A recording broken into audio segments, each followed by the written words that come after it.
Stoneforge. I have a feeling we're not in Kansas anymore.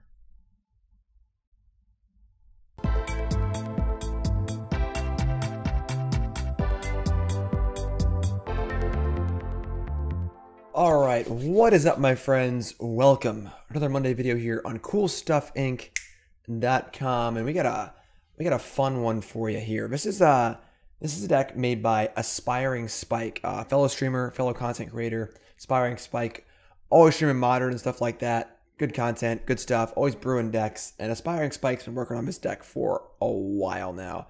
And I saw it on the 5.0 deck dump, and I was like, you know what? Let's give it a spin. Let's give it a spin here. Shark Blade is the name of the deck. Shark Blade, sort of a homage to, of course, Caw Blade.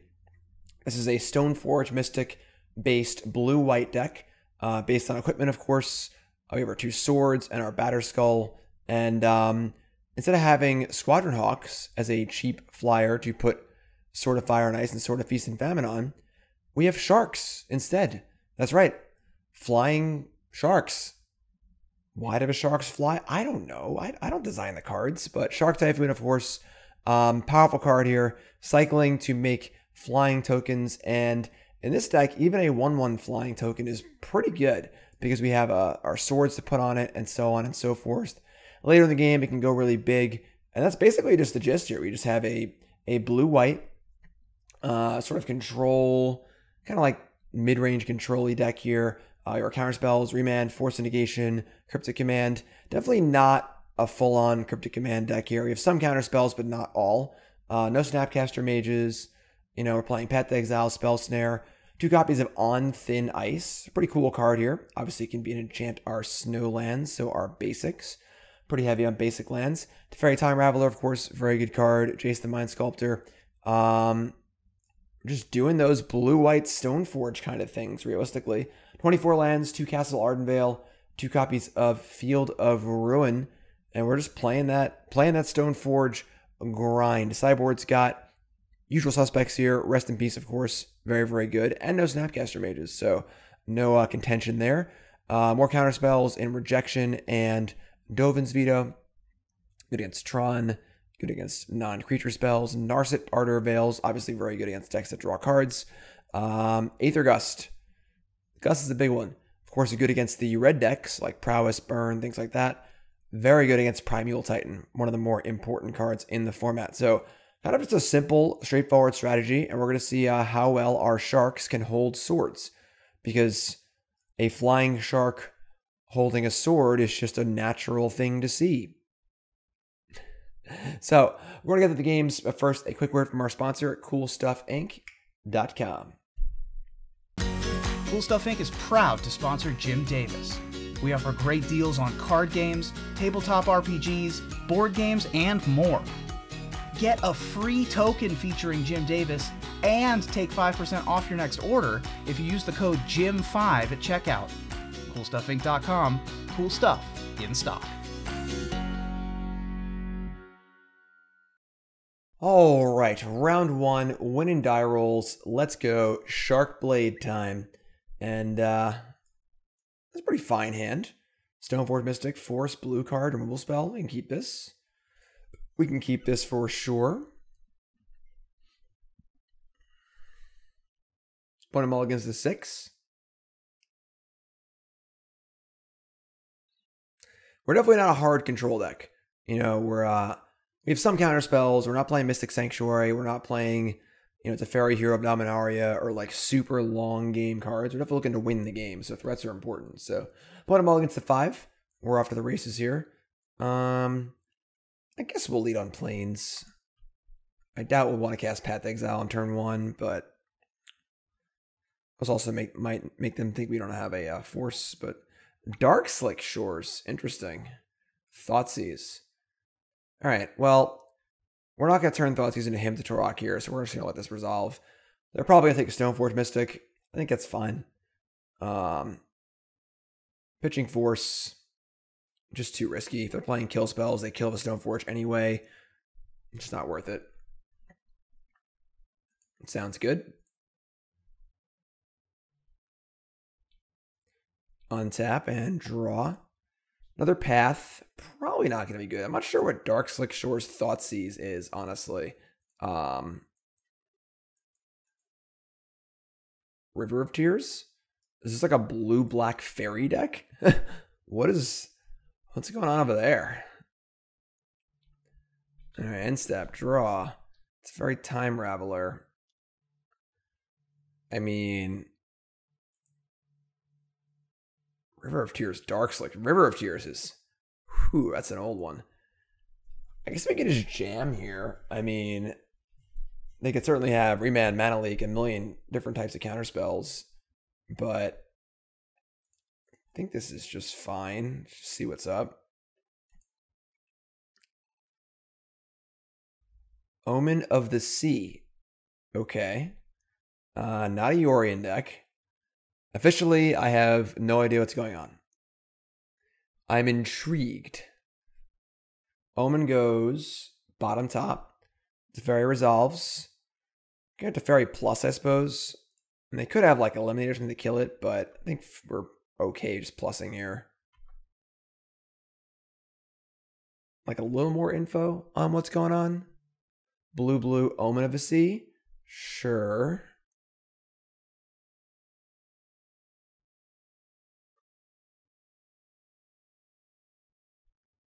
This one goes bottom top. Watery Grave. Sure. All right. I mean, I guess. Spell Snare. Okay. We're going to draw with Teferi. Stoneforge Mystic. That's pretty good.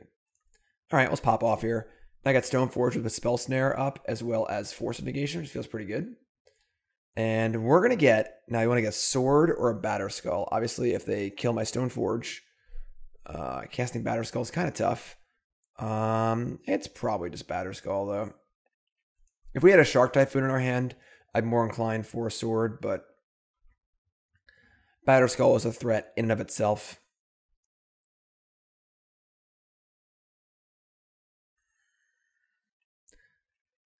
If they go to kill my Stoneforge, we'll probably allow it. Fatal Push, something like that. If it costs 2, we'll Spell Snare it, but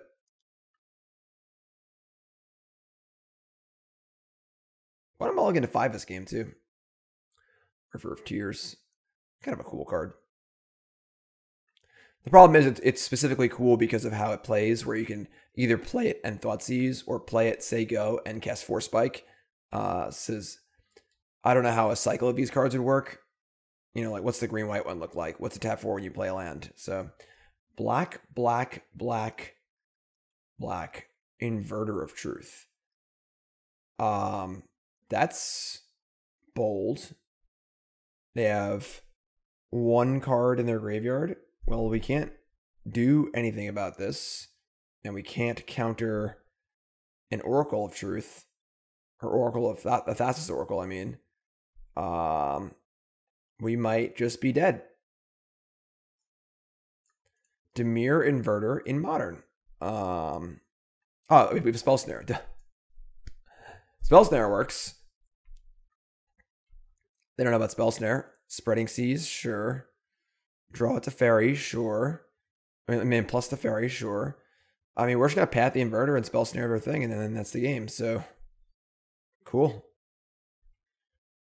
They obviously can't counter back unless they have a discard spell. I guess they have a discard spell because they just put it in their deck and drew it, but now we have Force of Negation also. So Force of Negation this, and Spell Snare the Oracle, and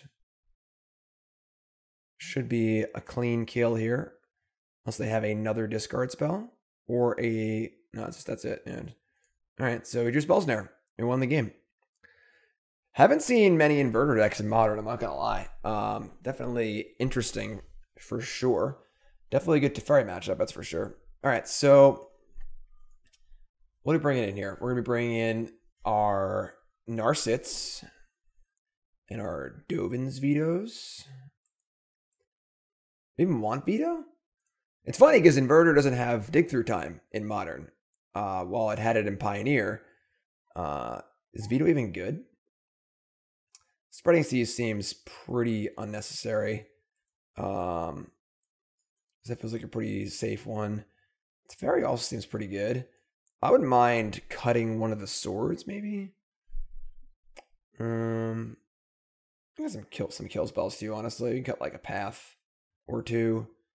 Not really interested in Purge.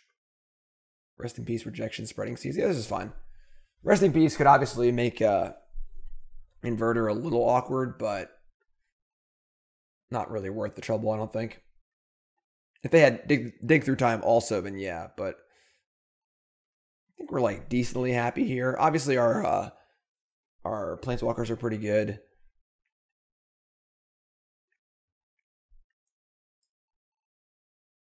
This is a fine hand. Opponent keeps 7 this time. Did they keep only 5 cards last game? So River of Tears, tapping for black. Look at the synergy.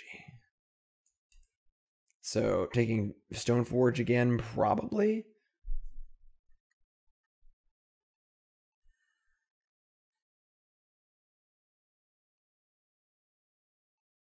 Taking the Veto this time. Interesting. So probably the kill spell for Stoneforge. On thin ice. Not super exciting, but sure.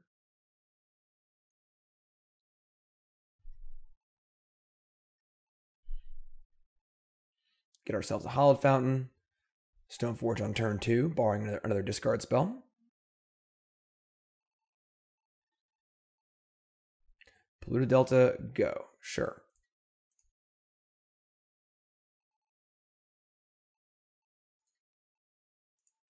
Definitely like the high number of basics in this deck for sure.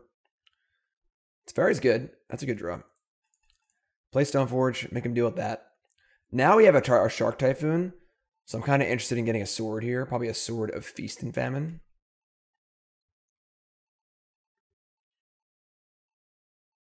Remand. Sure. That's fine. Probably playing Teferi next turn.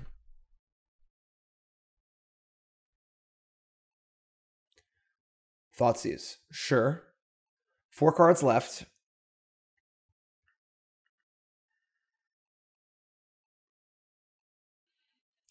I'd imagine they're taking Teferi. They're taking Cryptic Command. Okay.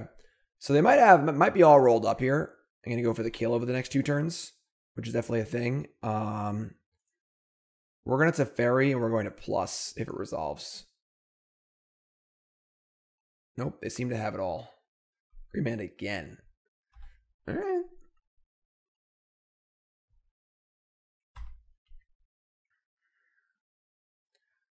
Watery Grave untapped. Looking like we're getting inverted. Nope. Jace, Wielder of Mysteries. Mind you, Jace the Mind Sculptor is legal. But of course, Jace, Wielder of Mysteries is a win condition with inverter. So that's pretty annoying. Don't really have a great answer to that one at the present. Now I think playing, they milled a Mystical Dispute in a swamp. They have 4 cards in hand. Discarding or playing a Teferi and then not doing anything is not okay here. We're going to play Stoneforge and have Remand up and try and put some pressure on the battlefield and attack this Jace, I think. So discard, double Remand into Planeswalker is pretty good. Pretty good, you know? I think we're just getting Batterskull here.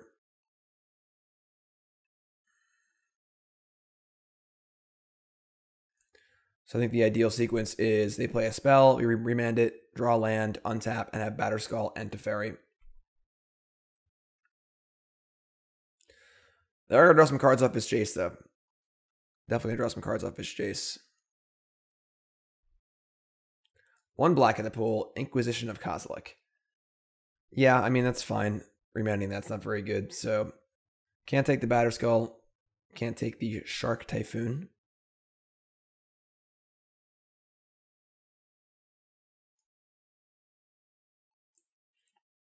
It's kind of awkward, too, without Dig Through Time, because realistically, Dig Through Time is how they usually exile their graveyard to make their inverter better, and they don't have that. So, Oracle gets to scry, pseudo-scry for 5 here, putting a card on top, sure. Make me mill 2 cards, sure. Eldrazi Temple, that does cast inverter. That is definitely a cute one for sure. They have 3 cards left in hand, sure. We draw land here? No, we can't. We can draw Narset Parter Veils. That is really good. Narset is kind of a house right now. Turns off Jace. I think slamming Narset is definitely in our range. Might just, I guess we don't want to on thin ice the Thassa's Oracle because they can play inverters. So I think we're just playing Narset. If we just say go leave Batterskull up, it's bad against the removal spells. So let's force them to have a counter spell here.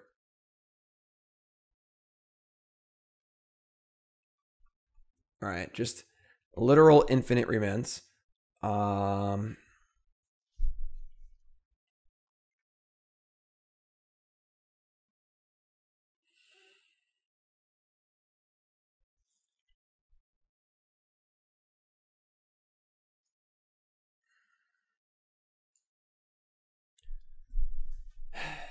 right, we're gonna on thin ice the Oracle and attack Jace for 1. Certainly don't love it, but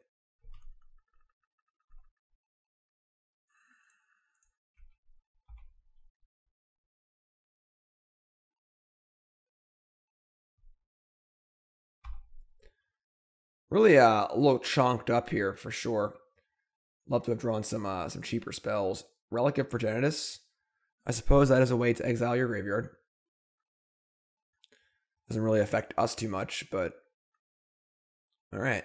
So they got everything here. They got the inverter too. Looks like we're probably dead.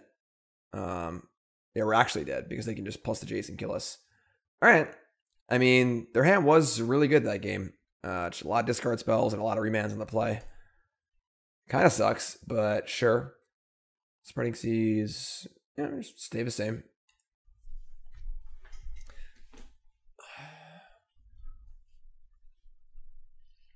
Remand, of course, one of those cards is just really, really good on the play.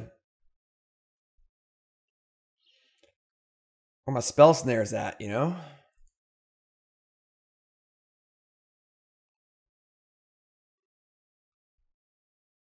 Going first. Passable hand. Not great, but the Force of Negation certainly helps.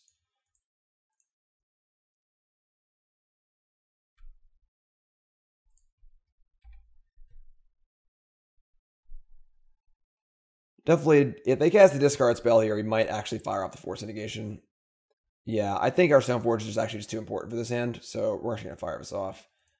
Doesn't feel good, but we can Stoneforge for a sword and then have the Shark available too, so.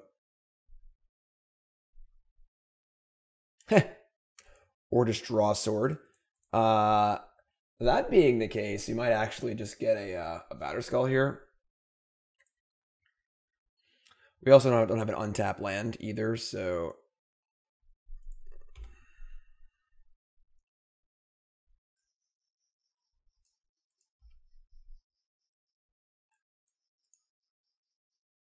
All right, well, there goes our sword.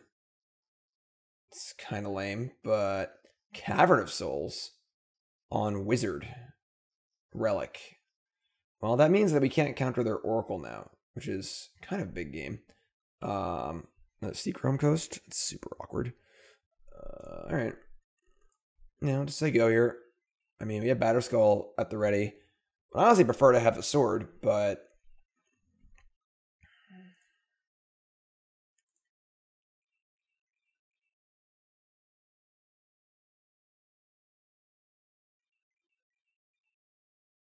pop the relic, sure.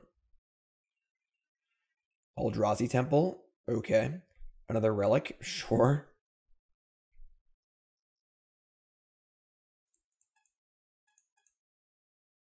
All right. Batterskull's in.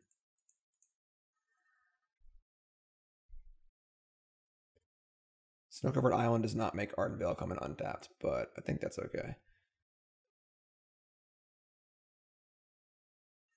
We got the shark. We don't got a blade right now.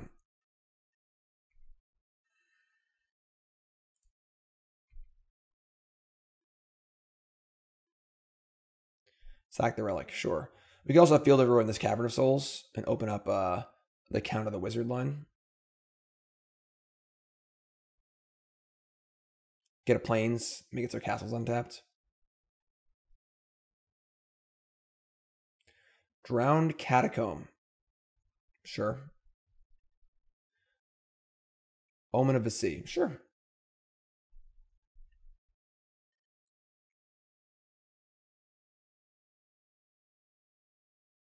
Their scry goes bottom, bottom. We like to see that, actually. We like to see that. Now we've got 5 power in play. Making it 7 doesn't up our clock because we'll end up putting them to 1. So I think we're just gonna field here and set up for a Shark Typhoon next turn and get rid of this Cavern of Souls.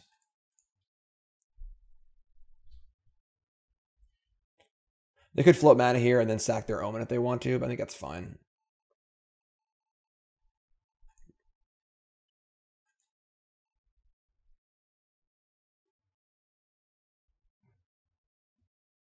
Sure. Sort of Feast and Famine off the top, please. That scry goes bottom, top. Dovin's Veto, nice draw, nice draw. Fortunately, it doesn't counter the inverter or the wizard, but it can still counter a Jace, other relevant spells. Blue, black, Omen of the Sea. I think this is fine.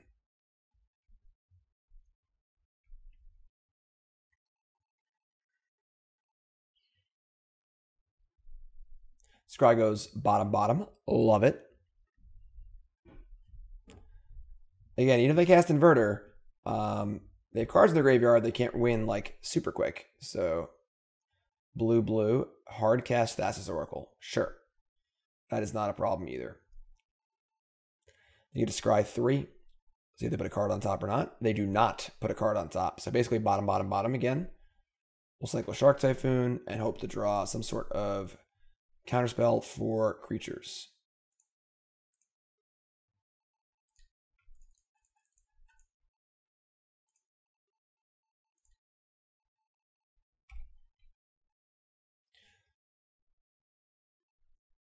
Land, Cryptic Command.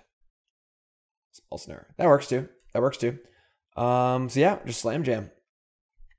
Just let them have it. They can chump block if they want to, but they're going to 6 dead on board, and we have Veto and Spell Snare.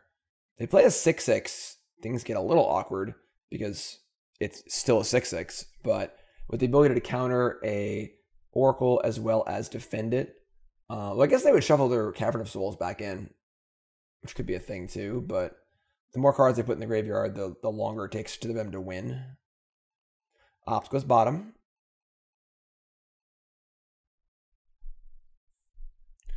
River of Tears. Black and a colorless.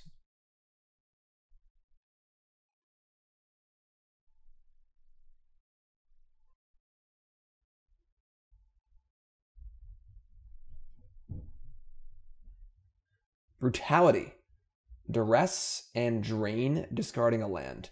We're going to veto this because the Spell Snare is the important card and we want to defend it. So this also makes them dead. I guess they were dead either way. Then we go to 8. We have 8 in play. Another Oracle? Sure. So now we can just put the Batterskull onto the Shark. And that is risky. But they can't have Fatal Push. It's River of Tears. So yeah, that's actually should be a kill.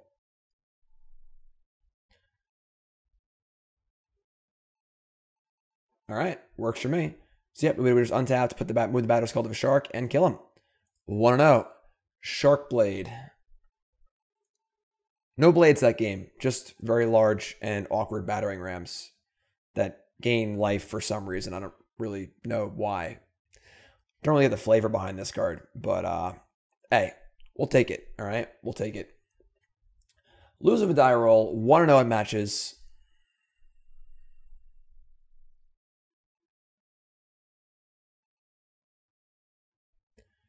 And our opening 7 is only good if they're playing Tron.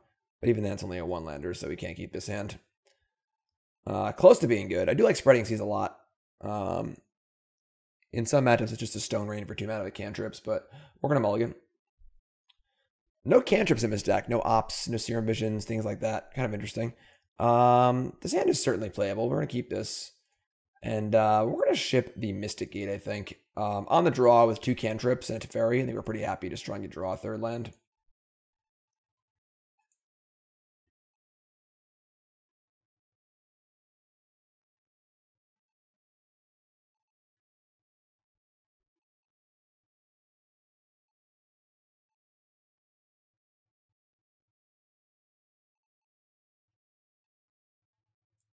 Mishra's Bauble. Okay. Mishra's Bauble is going to look at them. Look at their top card, Pseudo Scry with a fetch land.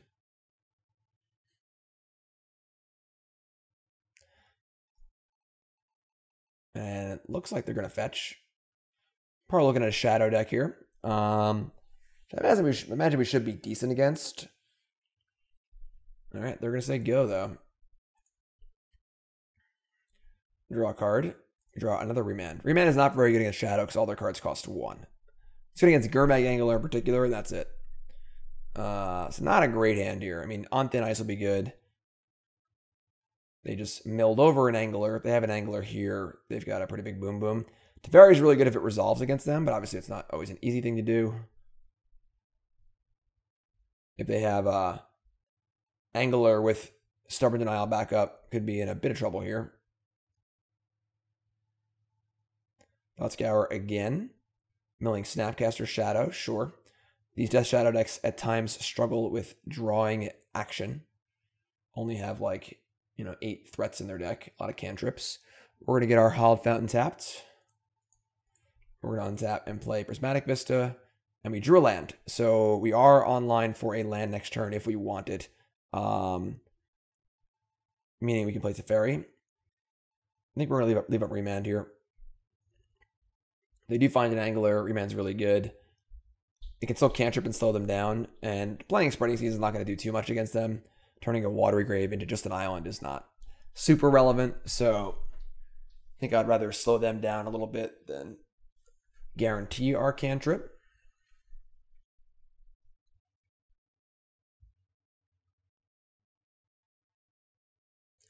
They have a full 7 cards in hand, so it is a lot. Thoughtseize. Kind of sucks, but it's going to resolve. We have half their threats covered in Gurmag Angler. This, of course, can take on Thin Ice, therefore making our us weak to Shadow, but Shadow isn't really there yet. It's going to 12. They can go to 9, I guess. Shadow's kind of there. On Thin Ice, of course, is a clean answer to Shadow. We can also remand our own on Thin Ice if they go to counter it. They're taking Teferi, sure. And it looks like they're just going to say go here. Which is fine by us. The waiting game certainly favors us. No rush here. Just happy to just say go. Then next turn we can Spreading Seas with Remand up.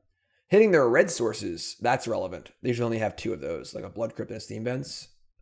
So pretty hard to take him off blue or black, but taking him off red is certainly a thing. And they fetch the red source. Interesting. Don't have too many red cards in their deck, but... All right, well, there's both red sources. So down to 7. And a Death Shadow. So this is fine. We're going to let this resolve. Hopefully they don't have 2. And we're going to fetch in the end step. I don't see a reason to wait on the fetch because we're going to be using all our mana next turn probably. Get our plains, untap, draw, Castle Ardenvale. Actually pretty good against a Death Shadow. I'm not going to reveal that one yet. But we're going to play land and we're going to cast on Thin Ice and we'll see what they do. Enchanting of plains, I guess. If they have a Stubborn Denial, we can remand it back to our hand and cast it again. Probably one of my favorite things in all of Magic is remanding my own spells. I just love it. It makes me so happy. Just super card advantage here. We drew Spell Snare too. That's pretty cool. They have 3 cards in hand. They could have another Stubborn Denial, but I mean, at this point, what are you going to do? I think we're going to go for it. Cool. Love it. Love it, love it, love it. And keeping that out of the graveyard, also a big game, because they have Kolaghan's Command and things like that. So Castle Ardenvale, again, is very good against them, because they do have usual, large, non-trampling evasive creatures. So another Remand. Let's happily play our castle and say go. I'm a huge Castle Ardenvale fan. All the castles are really, really good, but Ardenvale just fits perfectly in this sort of control deck. Cycle Street Wraith go to 5. And honestly, Shark Typhoon seems quite good against them. They, go down to like 5 life, and we just surprise them with an uncounterable creature. Force them to have a Fatal Push or something like that. All right, here we go. Soldier Train. Soldier Boy, tell him. This right here is my Castle Ardenvale swag. All right, so they're going to play a Snapcaster Mage in response to my token. And looks like Thought Scour is going to be the target, which is fine. Obviously, we were down on Spell Snare, unfortunately, but that's fine. It's not too big of a deal. They're going to Thought Scour a Shadow and a Battle Rage in their graveyard. So 2 heaters. Now I have a 1/1. We draw another Spreading Seas. I think I'm happy going for both their red sources now with these Spreading Seas. We'll still Spell Snare up, and if we happen to draw a land, we'll have Remand up also. We're at a healthy 18. We got a Path to Exile now too. Wow. Got it all here. Got it all. Typically, Shadow matches up well against any unfair deck, but does tend to struggle against these fair decks with a lot of interaction. End step, Thought Scour again. Milling Street Wraith and Polluted Delta. So a pretty stocked graveyard here.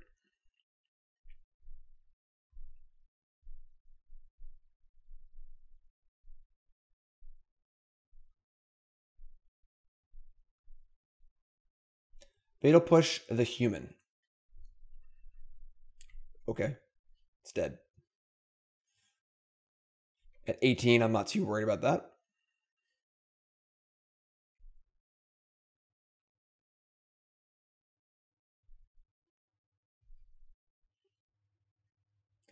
And saying go. Like to see it. Cryptic Command, sure. So, get to pass the turn here with a lot of options available, of course. You can't cast Cryptic and Spell Snare, which is a little awkward. But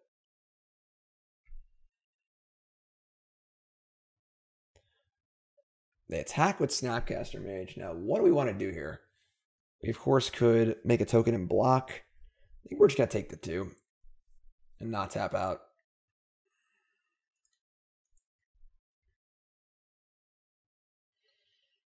And they're going to play post-combat.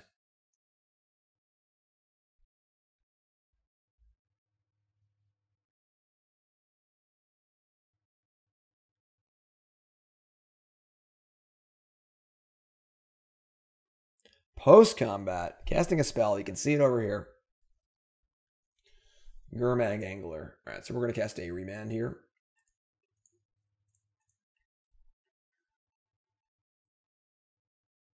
Pretty happy just to keep interacting. Don't think it's necessary for us to try and like just force a Shark Typhoon and try and kill them. Just making good high value plays like Remand and Gurmag Angler is pretty nice. Angler again. Remand again.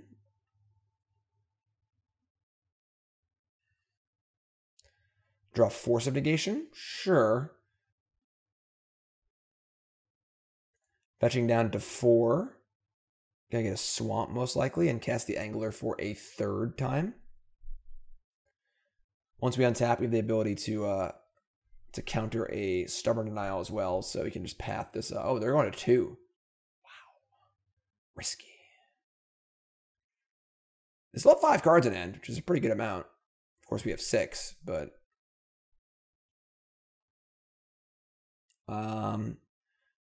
you know what? I think we're just gonna end step path because we can use our force. I guess I don't want to pitch Cryptic or Shark Typhoon, and let's untap. All right, so we'll untap. Draw for turn.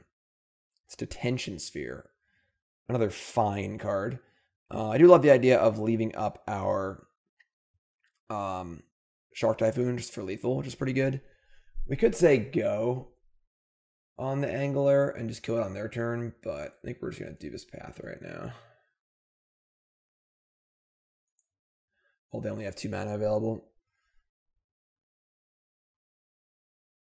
All right, they got the Stubskis.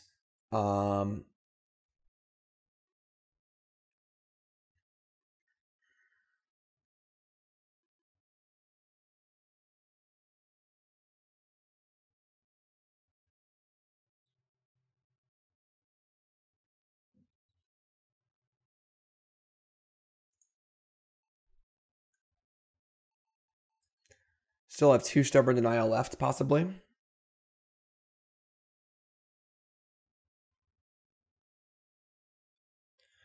We're not even dead to Battle Rage, so...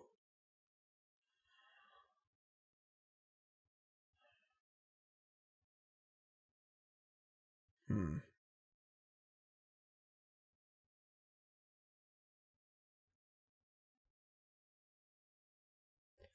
think this is fine.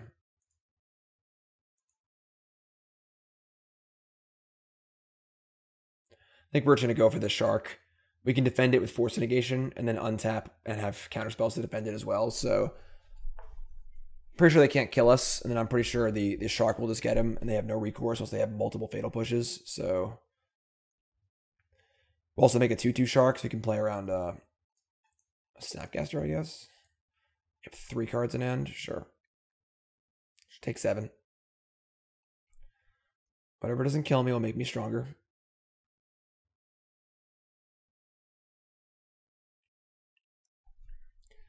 Teamer Battle Rage. So this is 12. I'm not sure how they would do the last 2 points here. So this is 10, 11, 12, and we're at 14. With 2 cards left. They can't cast Cold against command because there's no way they have red sources, and we just have counterspells anyway. I think this is fine.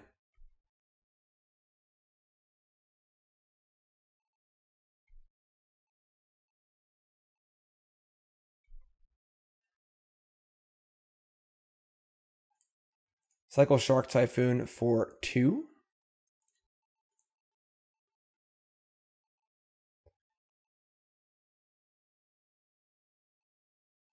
And again, with Force of Negation, Spell Snare, and Cryptic, they would need 2 Fatal Pushes here to survive. So we can obviously counter 1. They have all of it. We might actually die, but they have a Dismember. Sure. So we're going to Force of Negation this, pitching... I guess Spell Snare is the most narrow card. I was thinking of Spell Snare the Teamer Battle Rage, but I don't think it's necessary, honestly.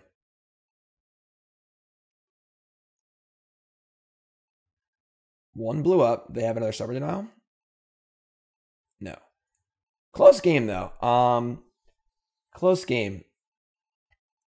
Maybe we should have Spell Snared the Battle Rage.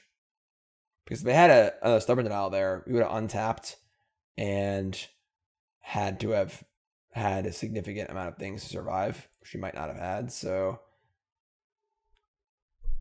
always tight games against decks like that. Super, super tight for sure. We're going to bring in our Rest in Peace. Our Celestial Purges are awesome. Teferi is... I think we're not cool on Force of Negation. It's not really the kind of card we're looking for. It's cards advantage. I think Remand is also pretty bad. Remanding our own spells isn't bad, but so you might want some of them. I'm kind of fine with Spreading Seas, honestly. I think Teferi's pretty good. Honestly, Narset's pretty good too.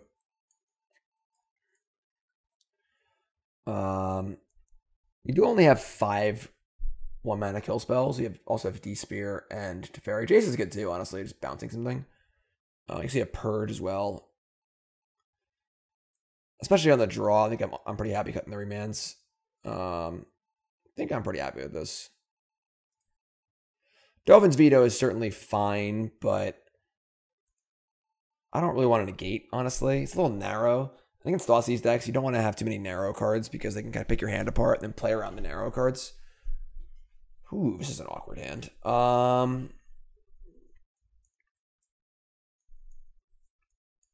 mean, 2 kill spells. Opponent keeps 7. Obviously, we have to draw a colored land of some kind. but I think we can keep this hand. It's a little sketch, but I really hate mulling against discard decks, so just draw any colored land. There are a lot of them. Did it.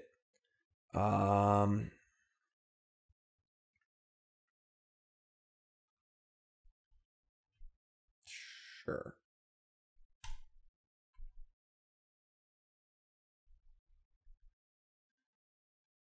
Gonna hold the Vista. I'm not sure what land we want yet. It's probably just Island, but end step. Thought Scour. You got it. Milling over Fatal Push and Watery Grave. So leaving in kill spells to deal with our sharks. Kind of makes sense. Shoot Wraith. Cycle. Sure. 15. Crack Delta to 12.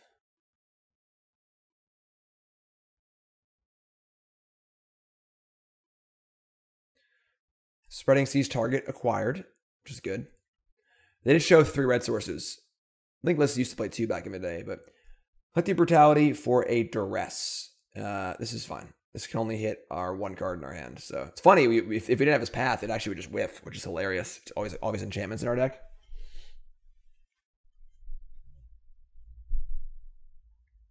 So path is gone, which is fine. We get Spreading Seas, their Blood Crypt. We've got On Thin Ice at the ready. Some cantrips here. Screw our lands up a little bit.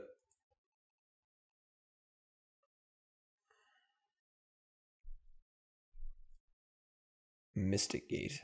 Sure. I'm just going to fetch an island. Spreading Seas. Spread them. Draw. Another Spreading. This card is played a lot in Standard. It's very good against Jund. Jund is very popular. Ooh. We get to spread him again. Teferi Time Raveler. Teferi is certainly good. I almost don't hate Field of Ruining them first, because make him fetch a basic. If they get a swamp, we can hit that. If they get an island and whatever. It must have played a land go. I don't want to Field of Ruin a land that's already been Spreading Seized, so.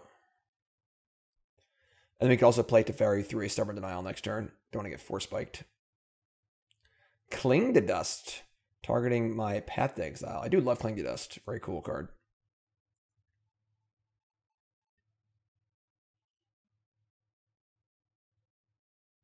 So they exiled my Path to Exile and drew a card.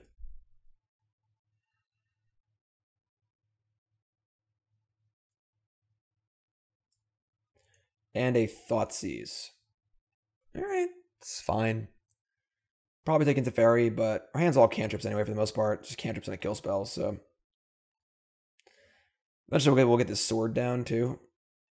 Don't necessarily want to expose it to Kolaghan's Command, but.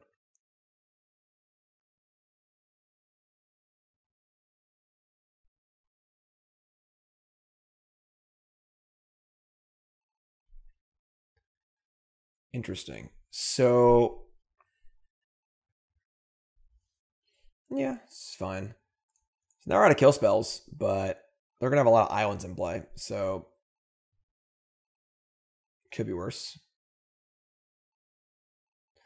This does untap their land, which will allow them to have like a negate or something for my Teferi, but now they got a swamp, so we're just going to target that with Spreading Seas.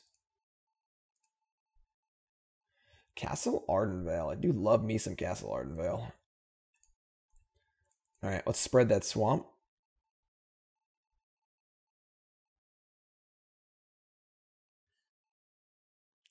Then we're going to play Mystical Dispute. That is going to resolve. We're going to spread the swamp again.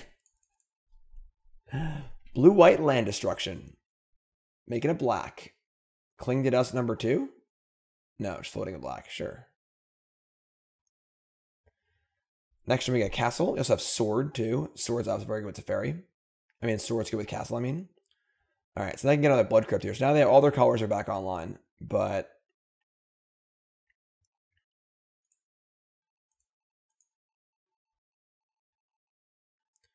6/6 Shadow. That's scary. It's honestly pretty scary. They have a Stubborn Denial here. Things get really awkward. We draw Teferi, Hero of Dominaria. I think we're just slam and jamming that, and then we can try for Teferi Time Raveler next turn.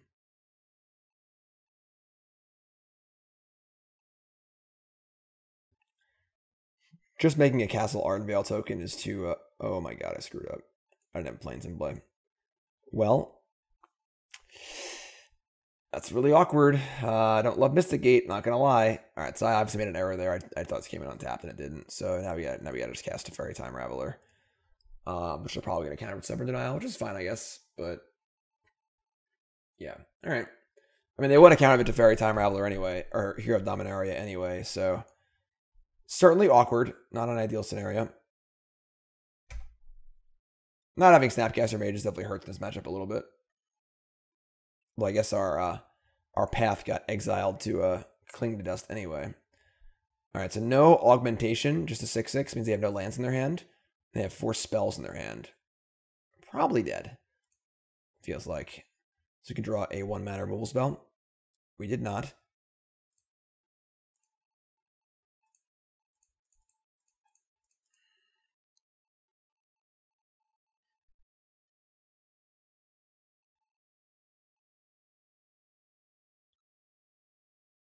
They have a Snapcaster. It's gross. It's gross. All right. That's 8 on the board. I imagine we are super dead, realistically, but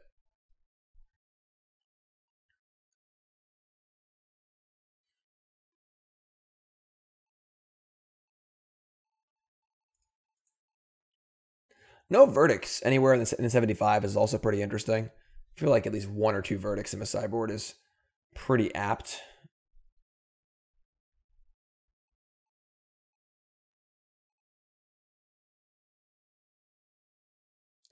Thoughtseize. Yeah, I mean, you got it, my friend.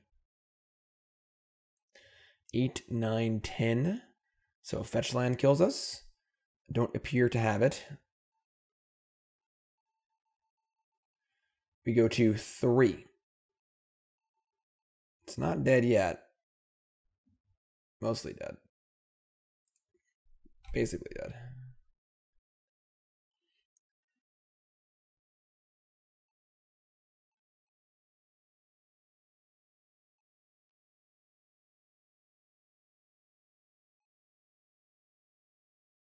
Thought Scour, sure.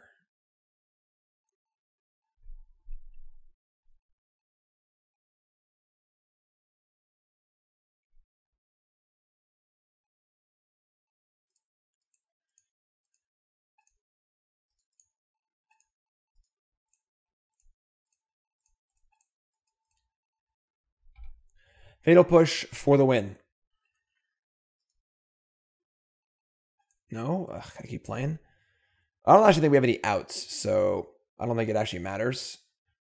But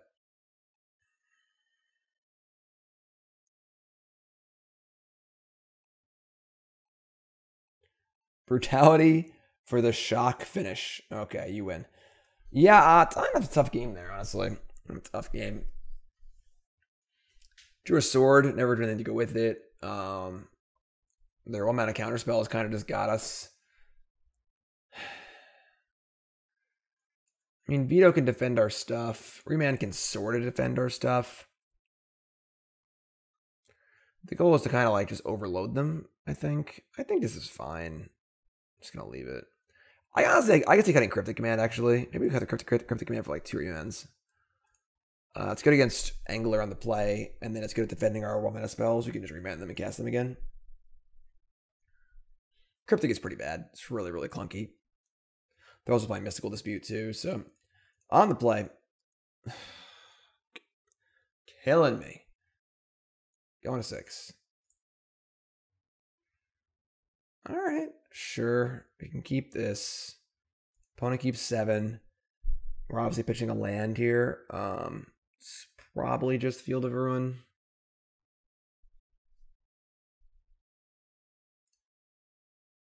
Let's go turn 1 Ardenvale.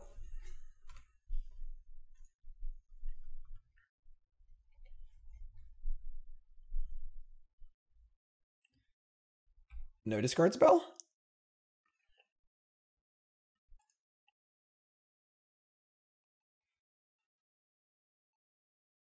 Cycle Wraith, sure. Ooh. No discard spell. We like that. Definitely like that.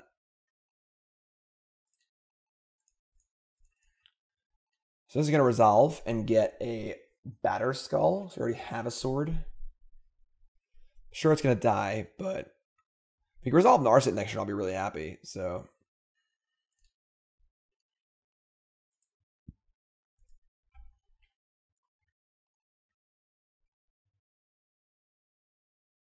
yep. I understand.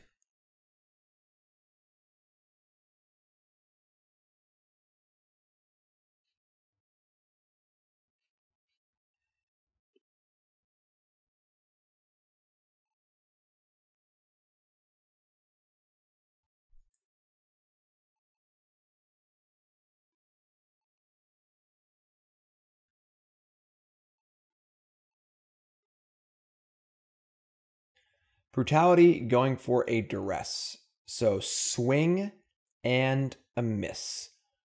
Love to see it. There goes our mulligan right there. So they just mulliganed as well. So now we're even. And the push, we got a 2-for-1 off Stoneforge Mystic. So feeling pretty good now. Feeling pretty good about things. Their Vista. We just play our Mystic Gate. Make blue, blue, blue, blue, blue, blue, blue. And Narset is good to go. And we should get full value off this. Spreading Seas or Path to Exile. Definitely Path to Exile. They're definitely threat light, so having kill spells is pretty good. And now, of course, Narset doesn't turn off a ton against them. They can't main phase Thought Scours, I guess. Street Wraith becomes a little awkward. Mishra's Bauble, a little awkward. Doesn't really do a ton against them, but just Divination. Just Divination is pretty nice. Land number 3, 5 cards in hand for them. So now we're at card parity. We each have 5 cards in hand. We have effectively a 6th card, though. Blood Crypt. Maybe I should have taken that Spreading Seas.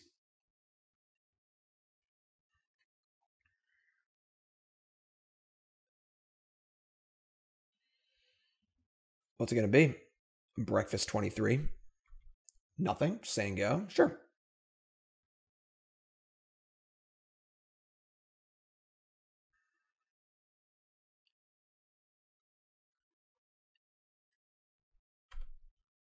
All right. Untap. Flooded Strand. All right. It's a lot of best lands, but sure. Narset. Spreading Seas. Rest in Peace. Detention Sphere. Rest in Peace is pretty good against them. It does turn off a significant amount of things. Turns off snaps. It makes Angler almost unplayable. Taking another kill spell is honestly also kind of reasonable too. And then Spreading Seas ain't bad either, honestly. It just draws a card, but I think we're casting Rest in Peace here.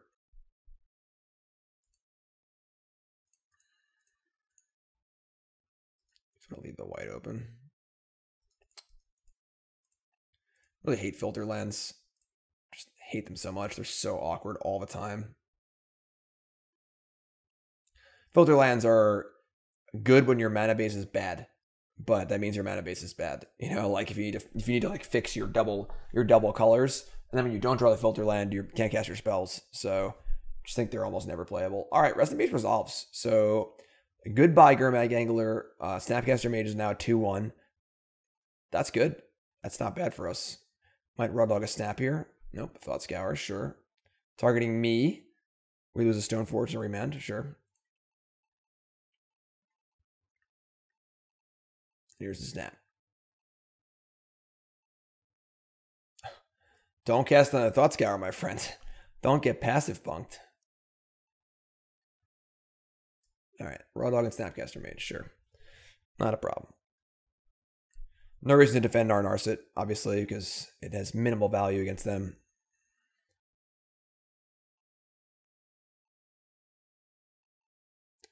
Attack Narset, absolutely.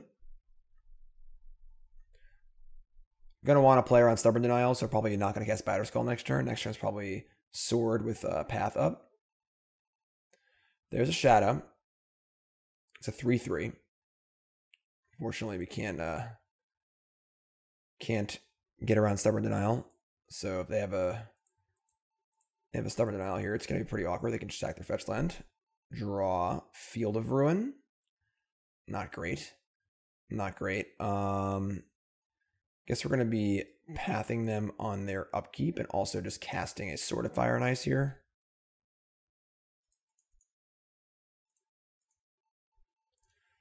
We do have Castle Ardenvale in play, so castles plus swords is pretty cool. Wait to their upkeep, so if they have a Stubborn Denial, they got to use the mana on their turn at least.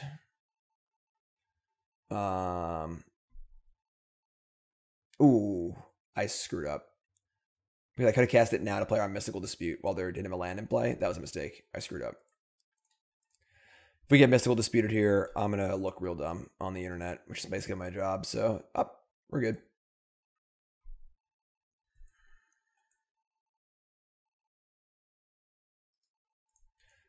Thoughtseize. All right, so we lose our Batterskull. That's the bad news. The good news is we just have a sword in play and an Ardenvale in play. So you have an infinite amount of threats, and they clearly don't got much going on. They couldn't defend their shadow. Don't have more threats, and they only have a Snapcaster Mage. Castle Ardenvale is gonna take the day here. Pretty sure.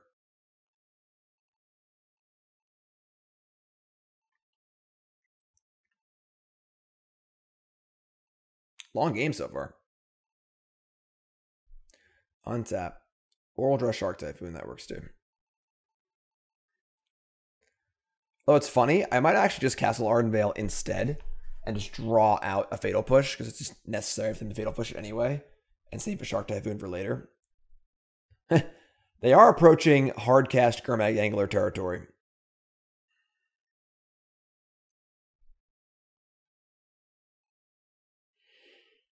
I don't hate blocking here, but I think we're just going to go for the sword. All right. Select the Vista. Get some island.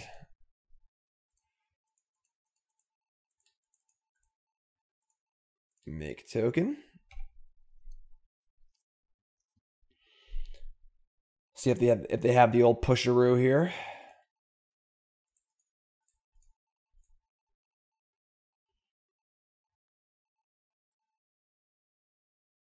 I suppose Kolaghan's Command would be a little awkward too.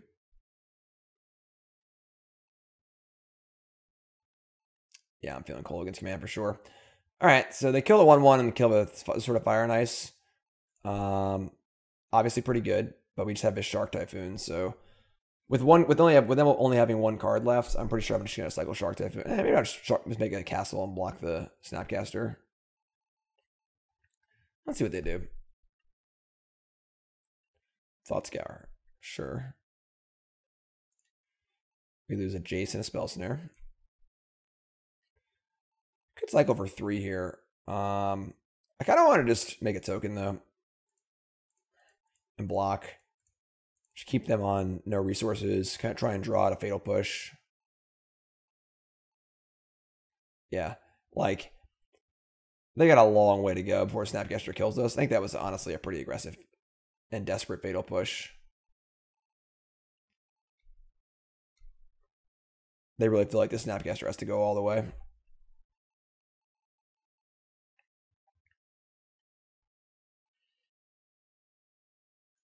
They've cast 2 pushes so far. All right, we're about to go in here. Now we're not going to... So, wow. So now we're not going to attack? Sure. I think this is just Shark Typhoon time, though.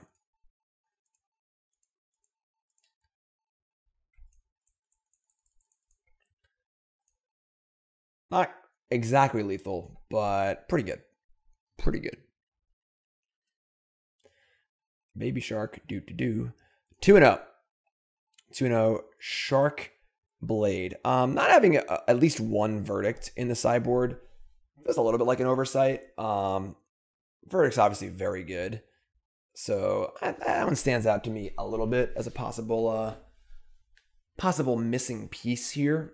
Really hate that Mystic Gate too, I'm not gonna lie. I like Glacial Fortress a lot. I think playing a third fortress over Mystic Gate's fine. The Seachrome Coasts are a little awkward too, because we do have these Castle Ardenvales, and kind of been stung once or twice so far with the castle coming in tapped. We also are a deck that wants to fetch a lot of basic islands.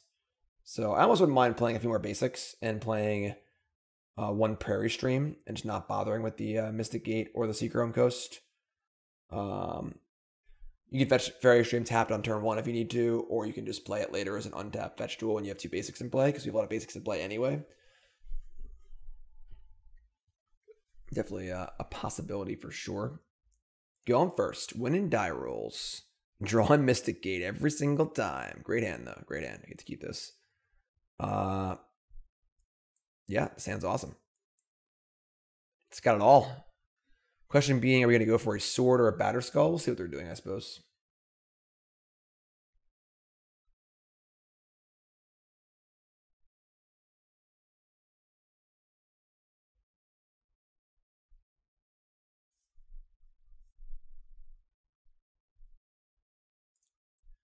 Flooded Strand, go.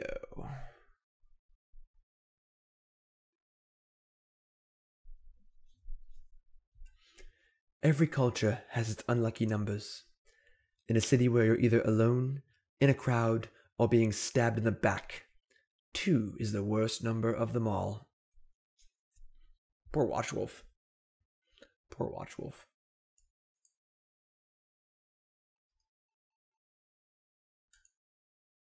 On it. Let's go, Lewis. Scalding Tarn, sure. Get that Hallowed Fountain. Not play our Mystic Gate, because Mystic Gate is gross. A little Stoneforge Mystic. No, don't Spell Snare me. Don't you dare Spell Snare me. I swear to God. Oh, that's an opt. Whew. Not sure why they wouldn't wait to see what I get, but opt, and it went bottom off Breeding Pool. What Breeding Pool deck plays opt? Maybe like it's a Euro deck of some kind.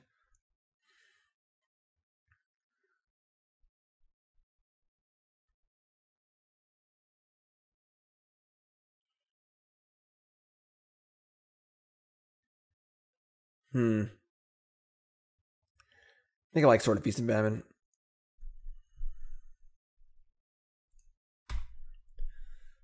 Got our Shark Typhoons rolled up.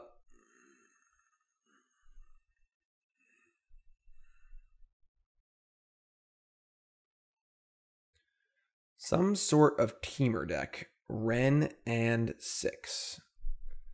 Get back a land. Pretty good. Pretty good. I'm a little sad I didn't get Batterskull. Maybe. Not really sure though. So Spreading Seas might even just help them. So we're just going to say go. Didn't draw 4th land either, so we can't sword equip after making a 1/1 shark. Baby shark, do. See what they do here. Fetch tapped Breeding Pool. Return Scalding Tarn.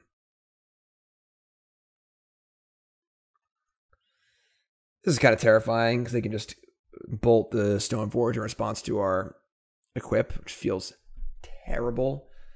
Maybe I should have just gotten Batterskull. I should have just gotten Batterskull. Got too cute.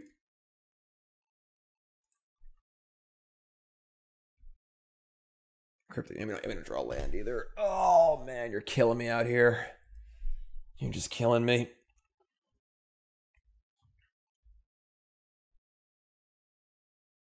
You got a pressure Ren and 6 too. Yeah, not drawing a land is the actual worst. I'm gonna Spreading Seas their mountain and see what they do. Also try and draw land number 4 here, which seems really important. Resolved very quickly. We didn't draw land. Oh, I hate Cryptic Command so much. What a terrible Magic card. Oh, the clunkiest. Just so clunky. Alright, this game is not going super well for us. Ren 6, of course, is absurdly good. Yeah, I think given how Mannequins... Obviously, I drew 2 Cryptics in a row, so, you know, we're hoping to draw 1 land. We draw 2 4-mana spells. But I should have gotten Batterskull. Definitely should have gotten Batterskull. Big mistake. Big mistake. So play a Tarn and then return a different Tarn. You can go to 8 cards and end. Sure. Discard a Tarn. Sure. Another Stoneforge. Sure. Rectify my mistake here. Might get Cryptic Commanded.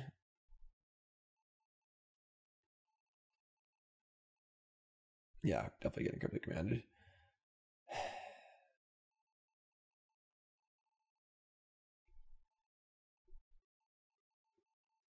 Can't afford to miss land drops in these sort of like control counter spelly matchups, you know? We have missed 2 now. And most of our hand is pretty uncastable.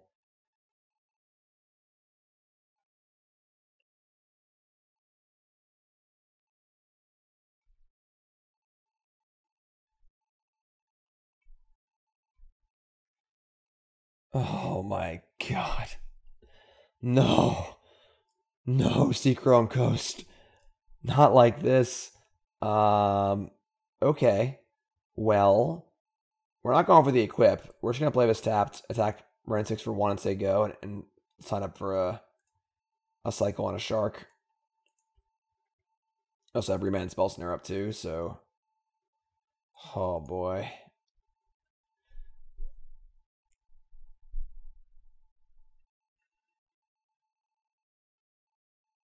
Lightning Bolt my Stoneforge Mystic. Yeah.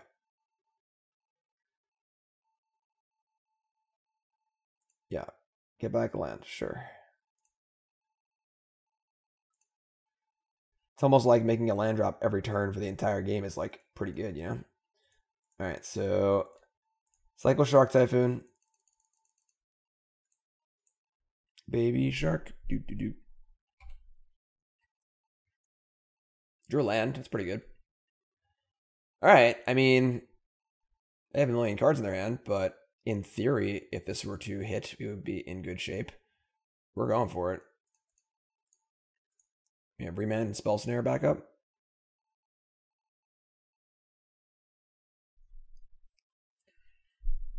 Blue, blue. Blue, blue. Cryptic Command. Bounce, Baby Shark, draw a card. I mean, they could obviously easily have a bolt here, but we are going to go for the Remand. Draw Detention Sphere. Oh my, nope. Yeah, bolt. All right. Plenty more Baby Sharks where that came from. They can get a Mystic Sanctuary too. Didn't get a red. Putting a Lightning Bolt on top. Are we going to hit here? Oh my god, we have touchdown. We attack them, so we want to untap our lands for Cryptic Command and Spell Snare, so... Yeah. Let's do this. The discard doesn't matter that much, unfortunately, because they have Run 6, but... Now they got to bolt this. We can just cycle another Shark.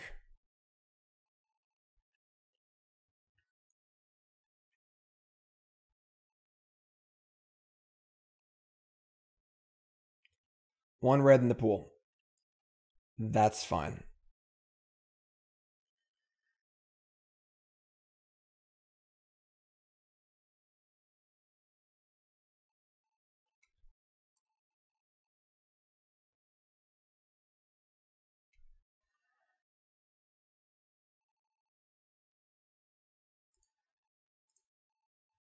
We have Ardenvale too, but...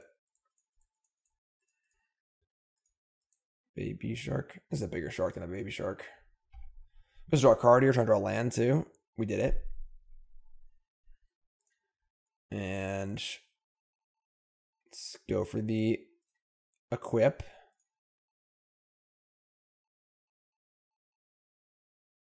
Blue, blue, blue. Oh, they have Cryptic, obviously. We're firing back here, so...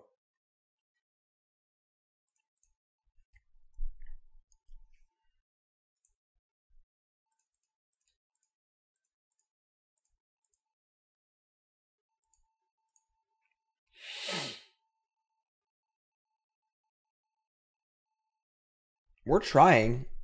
You know, like, they've only had a Howling Mine in play for the entire game. Mystic Sanctuary, sure. Yeah, not playing Mystic Sanctuary in our deck feels a little sketch, honestly. Even just one. I don't... Yeah. Oh, man. Remand. Gross. Alright. Well, shields are down.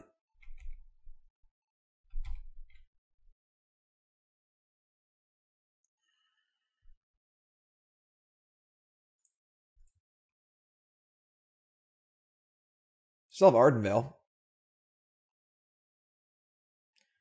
Suppose they still have red and 6, though. We need to, like, Detention Sphere the red and 6. Green, green. I guess they're a Euro deck, too. What is this? They're tapping a million mana. What's going on? Scape Shift? They're a Scape Shift deck? I just assumed they were a Euro deck. Alright, well, they win now. Alright, pretty frustrating game. I mean, red and 6 is, like, just a stupid card. Just literally just a 2-mana Howling Mine. Just decks that can't kill it. We could have maybe left Spell Snare up on turn 2 and not cast Stoneforge Mystic, but you win. Obviously, missing land drops lost us that game 10 ways till Sunday, so that kind of sucks. But all right, we're going to bring in our Narset and our Dovin's Vetoes and some number of Aether Gust, perhaps. We're going to cut most of our removal. Keep in Detention Sphere, so we can still Detention Sphere and bounce stuff. Remand's fine, Spell Snare is fine, Spreading Seas is fine. It's not great against them, honestly. Like, they're never going to naturally validate us. So maybe we want to leave in, like, a path or two. Let me bring in, like, Teferi, another Aether Gust. Being able to gust a red and 6 definitely ain't bad.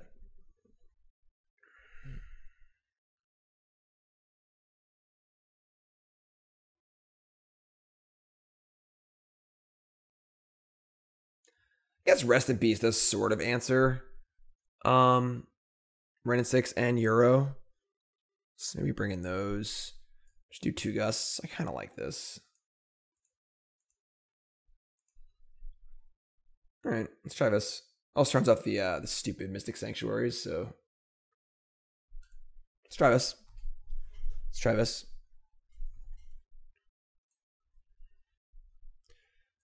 It's a keepable hand. Let's do this.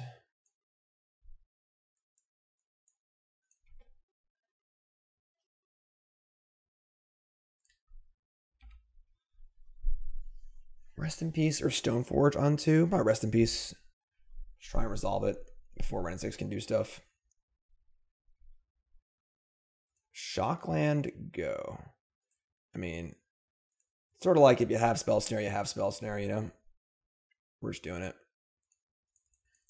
R.I.P.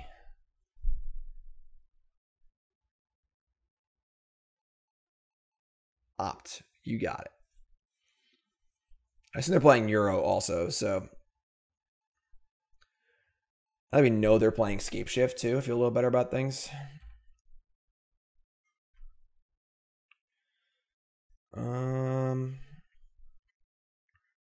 Okay. Stoneforge Mystic. Looking like a no. Looking like a no.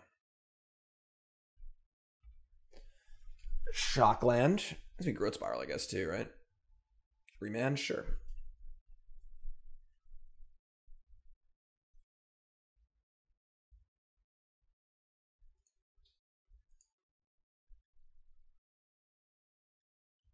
Shocking again. Already at 13. Jeez.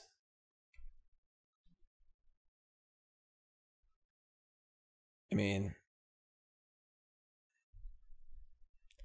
could obviously have the blue, draw 2 or counterspell. I think I'm fine just playing our Stoneforge Mystic and see what happens, honestly.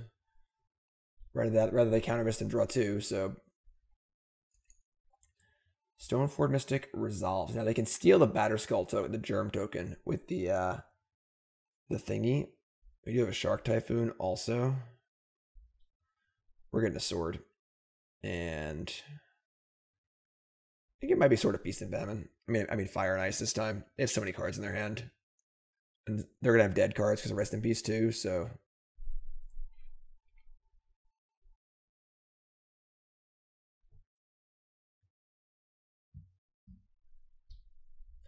Growth Spiral, sure.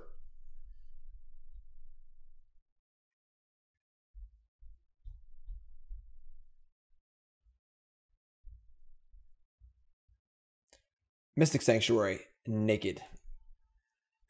Naked.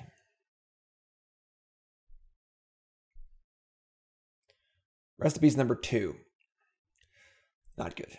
Not good. All right, where should I go here? Like to cycle Typhoon for 4, not for 3, and not get bolted. So probably just put the sword in and see what they do. You got to be aware of Scape Shift too here. Obviously, we are a little light on ways to answer that, but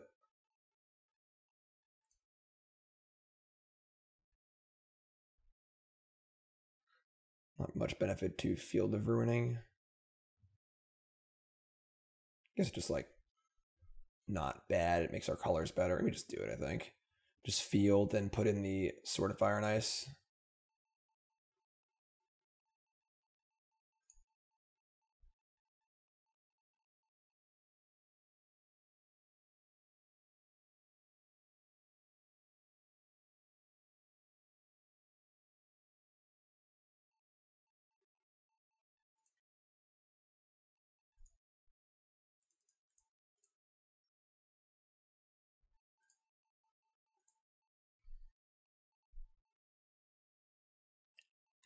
Okay.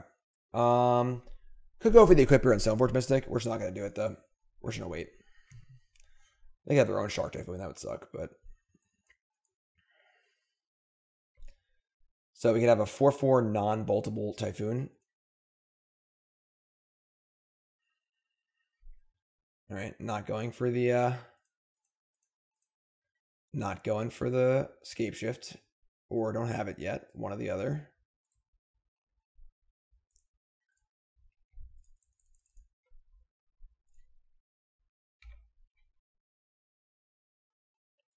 Another land. Narset Parter of Veils.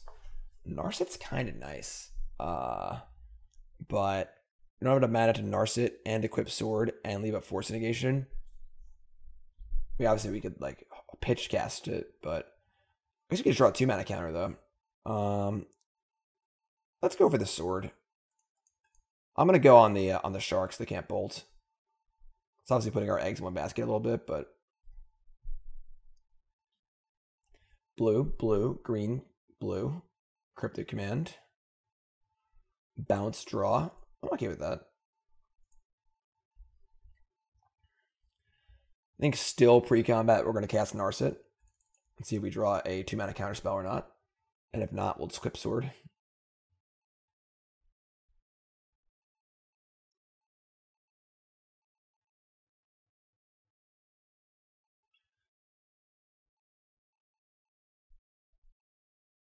Green, blue, wilt my Sword. I think that's fine, honestly. We want Narset to hit a Dovin's Veto here. That would be the actual best. Remand is also acceptable. All right. Let me just attack for 1.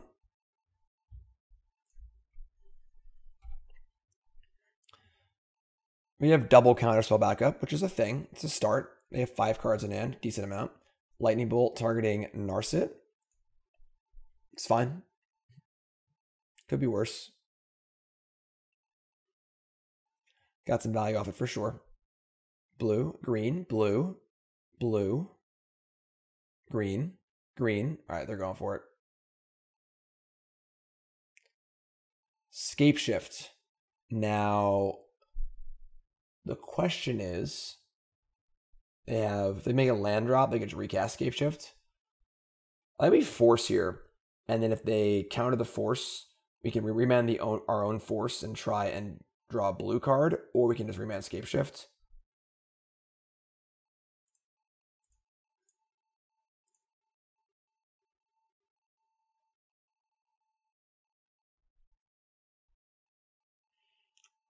Veil of Summer is a magic card that exists. You kind of forget this card exists, but it is a legal card. Alright, so we're going to remand the Veil of Summer, I guess. Because they can't cast it again, so... And they probably got more than this, so we're dead. No? Wow. It's a miracle.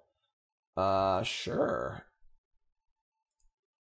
Well, now we need to draw an actual spell, though, because we got nothing left. Oh, boy.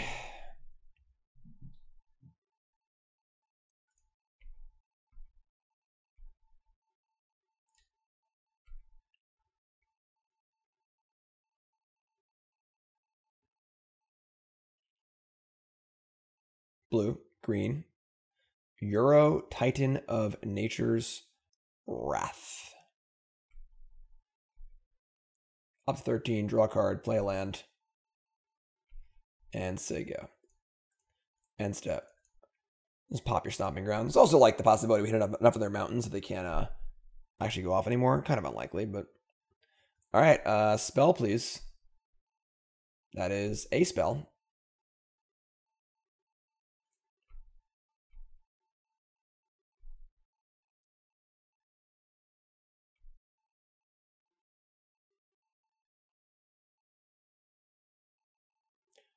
Red, blue, green.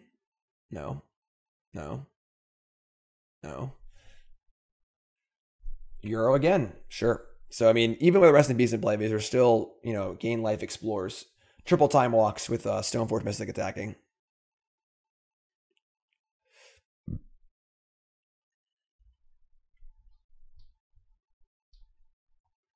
Or my Castle Ardenvales, you know?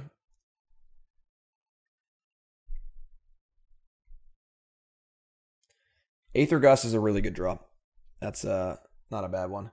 I guess it's like, you know, just a temporary solution to Escape Shift, but it feels live.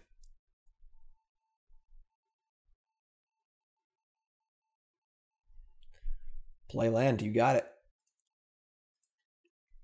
Crack a fetch, you got it.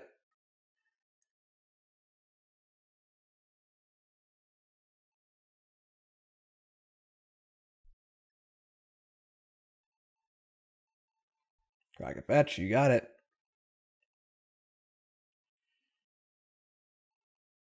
Alright, they're going for it again.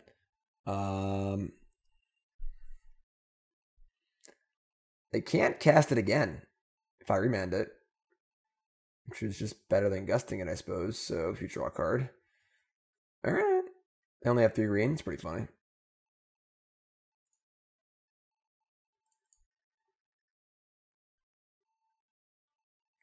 Veil of Summer. So we can just gust the Veil. We just want to draw a remand. So Veil of Summer is so stupid. A dumb card.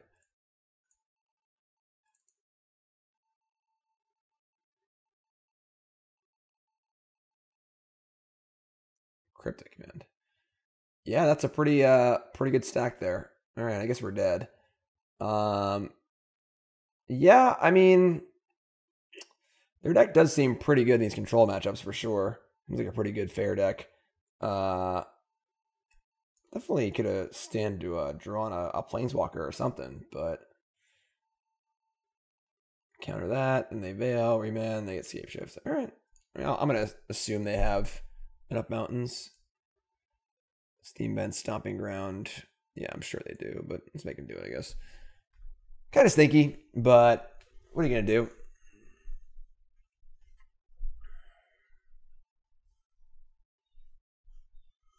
Drew Typhoon, yeah. Just need to draw some sort of threat or Planeswalker or something. Obviously, we have Teferi here or Teferi Time. We have Teferi Time Raveler in our deck, which is obviously really good. We've got, you know, other threats, things like that, but deck does seem pretty good in a blue mirror with Veil of Summer in addition to the counter spells. Veil of Summer even stops Dovin's Veto, which is one of the few cards that does that. So, what are you gonna do? What are you gonna do? 2-1, 2-1. Go on first. Oh no! Why are you like this? So many one-landers. All right, pretty good pretty good 6. Opponent mulligan to 6 also. We're going to keep and chip Cryptic Command. I really just think Cryptic Command's like not a good Magic card in Modern. I've been saying that for a long time. It's good in concert with Mystic Sanctuary. It's a good end game, but it's a clunky card. We are, wagering a little bit that Spell Snare is going to actually be good here, but I like efficiency in my Magic cards, and Cryptic Command is the opposite of efficient. It is extremely inefficient, but flexible. All right, so just play this. There you go. We can get a Hallowed Fountain, turn on our Castle Ardenvale. We get Spell Snare, something crazy happens. Goblin Guide. All right, well, at least our no more fair grindy games. You can play a little bit of a faster game. It's been a really long first 3 games. Goblin Guide's going to come in, and we're going to get a little scry action here. Goblin Guide reveals a land. Love it. And no Searing Blaze. I think we're in decent shape. We draw a Shark Typhoon.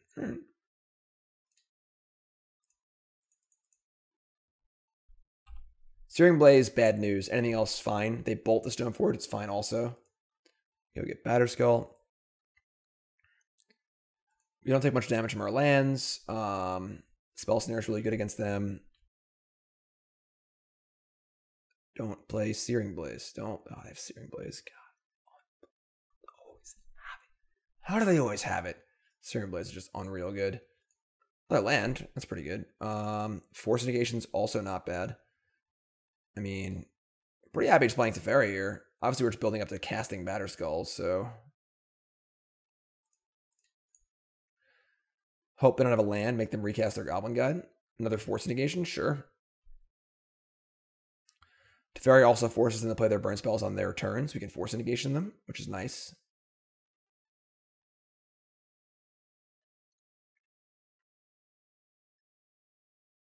Goblin Guide, you got it.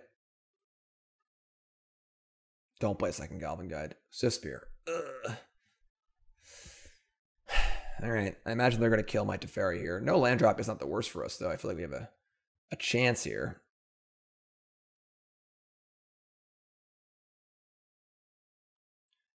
The burn player.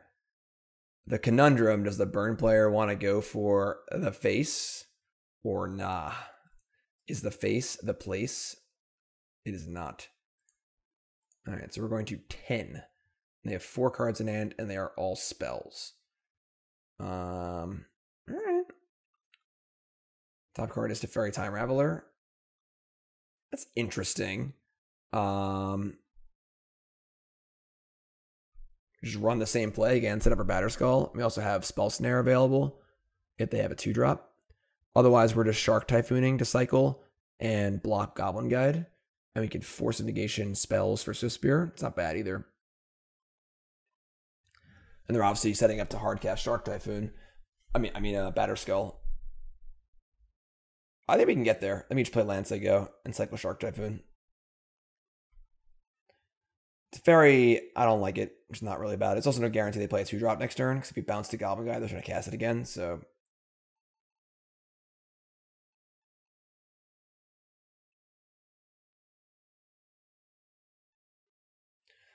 they drew a land. That is not ideal.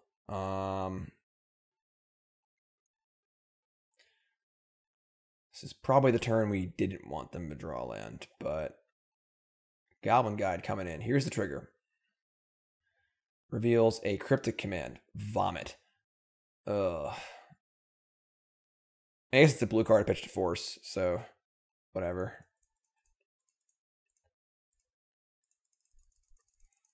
A little Sharknado action.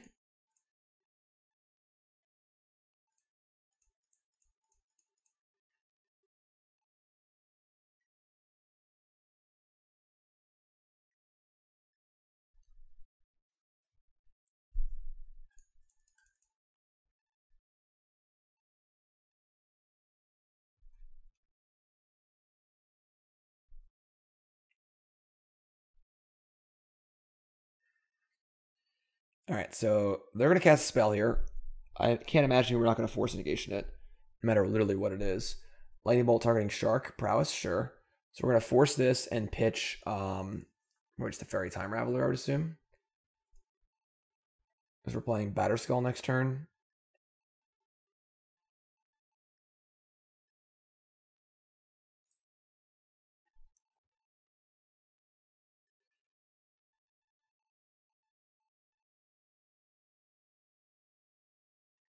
Okay.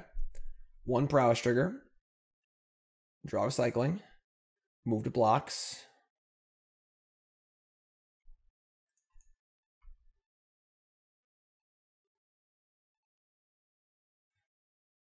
Please play Boros Charm. No.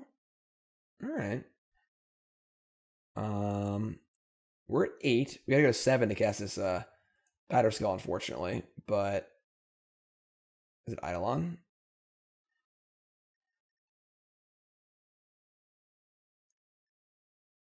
What is it? Opponent? The suspense. Rift Bolt. I mean, that makes the Teferi look better, but sure. And a Lava Spike. That's not good. They have 1 card left. I mean, I guess if we're going to force something, we might as well force the Rift Bolt next turn. There's no point in forcing a Spike, so we can just see what we draw. So we'll go to 5. Holding on for dear life here. That is not a land. It's not a fetch land. So going to 4. We are holding on for dear life here. With a Batterskull, a Force of Negation, and a Prayer.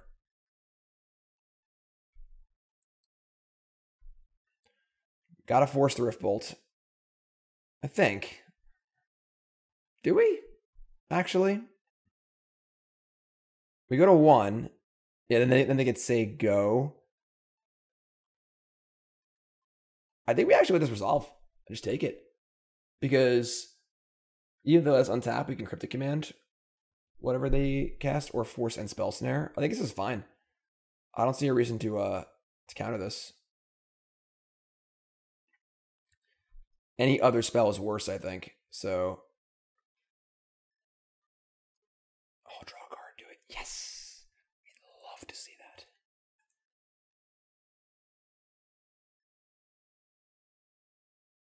Searing Blaze, not today, my friend. Not today. Let's go. Force all day, every day. Batterskull's online. That's the stabilization, folks. Stabilized. Oh, yeah.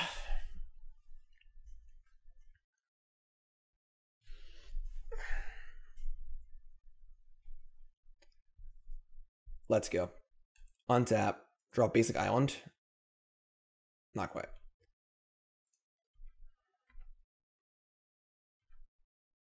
Oh, back to 5. Back to 5, and it feels so good. All right. I mean, we don't have Cryptic and Spell Snare up, but I find it hard to believe we can lose this game. Eidolon of the Great Rebel, which would turn off my Spell Snare, sort of.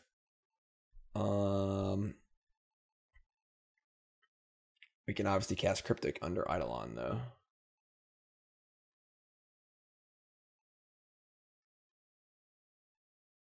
This makes blocking the Germ reasonable. I'm gonna Spell Snare this.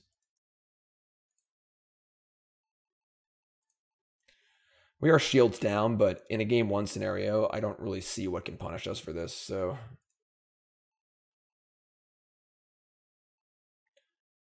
And then I think we're going to Field of Ruin them. It does give them a potential second mana, but gets rid of their Canyon, and I don't see a card that they can deal 5 damage with, obviously, so. Yeah, game's over. Pack it up. Second Batterskull attack is always game over against Burn.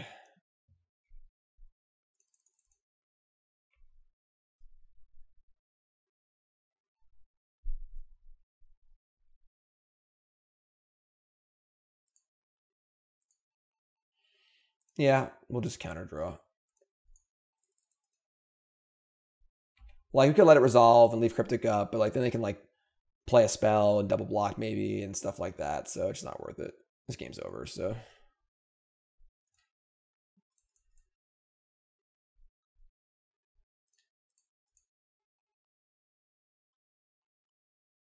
Turn off their instance. Turn off, yeah. Oh boy, what a close one. What a game. I love to see that. All right. Celestial Purge, Aether Gust, Dovin's Veto, all coming in. Cryptic Command's gone.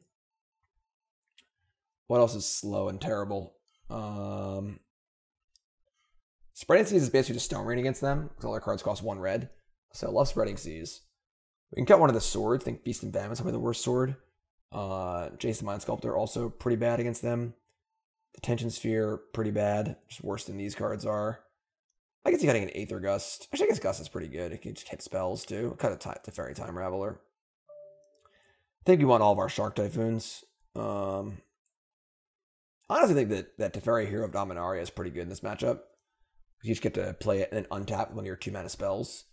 Might even be better than Teferi Time Raveler, realistically.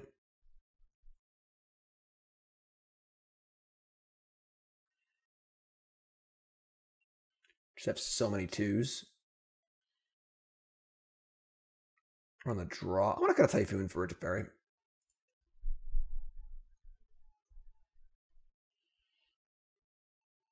We get the 5 mana, play Teferi, untap 2, draw a card, counter the spell, and untap. I feel pretty good about things, even though that's like not in theory what things are about. All right, so pretty awkward hand here. Opponent keeps 7. We can't really keep this hand. We're gonna mulligan. Just too slow. I mean, this hand says, I hope you have a creature hand. We got to keep this one. I'm going to ship... I guess there should be a Mystic Gate.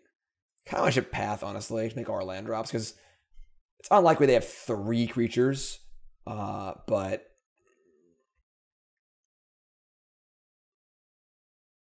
Can't Path a Lava Spike, obviously, but their creature-heavy draws are their best draws, so...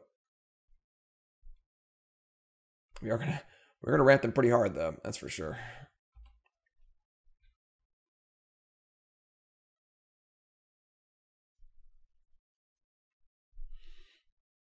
Red, no white.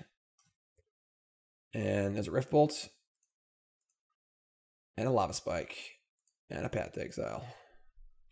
So we're at a healthy 16, effectively 13. They have 3 cards in hand. They have drawn no white sources and no Canopy lands, which is good. Canopy lands are the card that really makes Path to Exile look embarrassing. They only have 2 basic mountains in their deck? Oh, glorious day. We have Swords of Plowshares. I mean, that's just incredible. That's just super awesome. All right, that's great for us. I mean, now our paths are just, there is no downside. So the worst thing is when they have canopies and you path them, you're basically just letting them draw a card.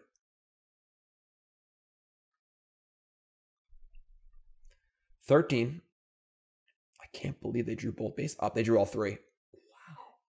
That is unbelievably unlucky for them. That they drew all 3 of their basic. They only have 3 basics, and they drew all 3 of them in their opening hand. Just heinously unlucky on their side. Although they knew they were playing against Path to Exile deck, and that is a consideration, honestly. But I mean, we are at 9, and like I was saying, you can't Path to Exile a Skewer the Critics, so we definitely could lose this game. We just go burn spell, and kill us. Should feel kind of bad, but would help. We drew a spell.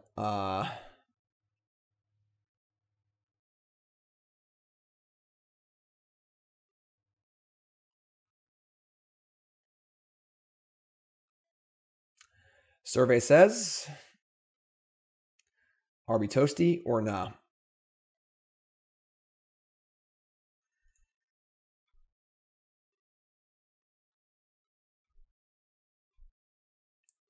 Oh my God.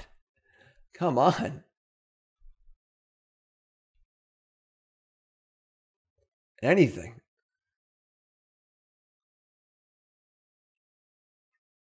That's not a creature.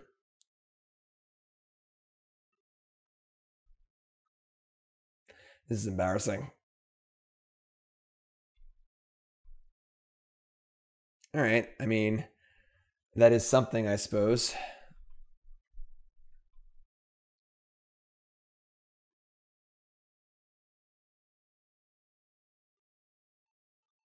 Goblin Guide. Yes.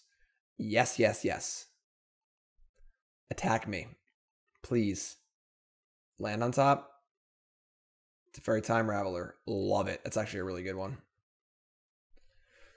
That makes them playing instants obviously not a thing, so draws a card.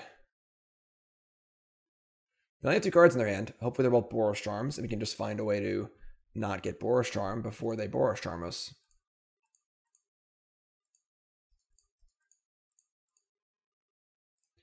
Teferi Time Raveler.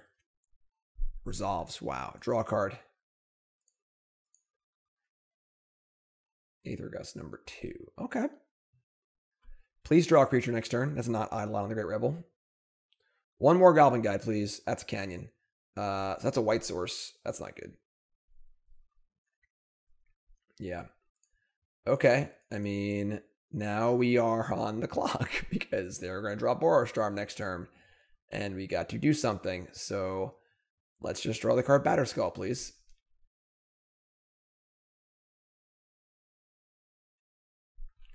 Boros Charm on top. Smooth move. Smooth move.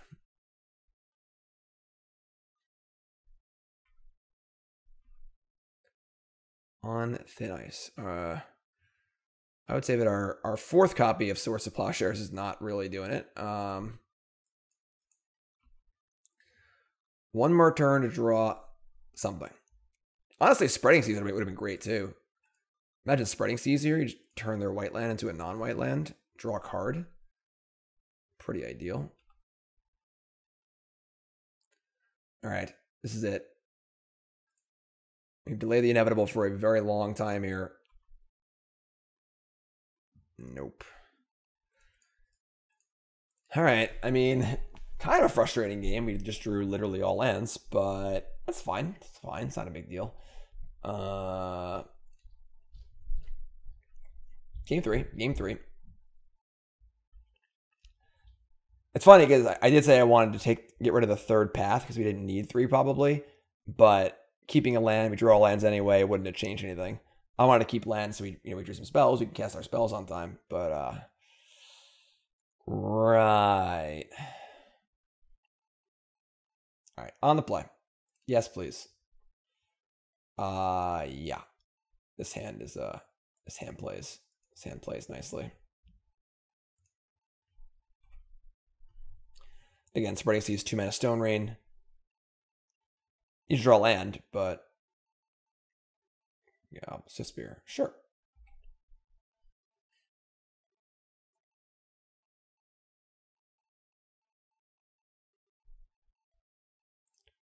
Love it. Love it. Next turn is path. Obviously, pathing them is turns off the Spreading Seas ability, but Spreading Seas is mostly there to get them off white mana. So you get Spell Snare too, so it feels nice. So Sphere number 2, but can't play any spells. Okay.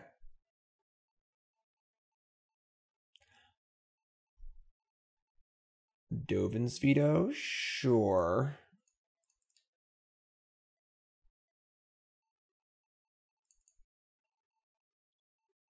Sure. All right. Need a threat here, but I'm pretty happy with what's going on so far. They effectively have 1 land in play, or no lands in play. We're about to path them, which is not ideal, but ooh. If they don't actually have any lands, we should just take 2 here. Yeah, we're just gonna take 2. Okay, great. Yeah, no path here. No path at all. Remand. So now we're looking to probably Aether Gust one of these. And then maybe path the other.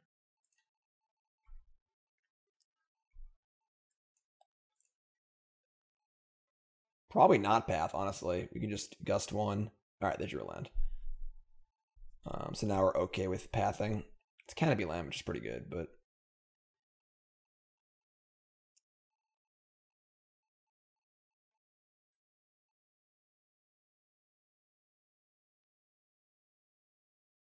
Could also just Aether Gust Remand. So whatever they play, it's obviously they're running around one spell a turn. So Remand's actually pretty good.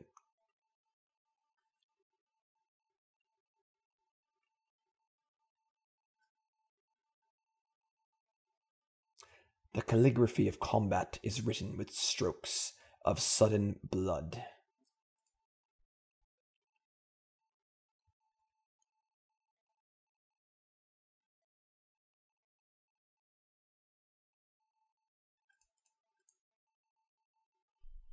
Yeah, what's up? Effects?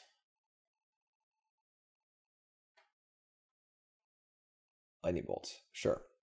So we're gonna Remand, we're gonna Gust. No path here.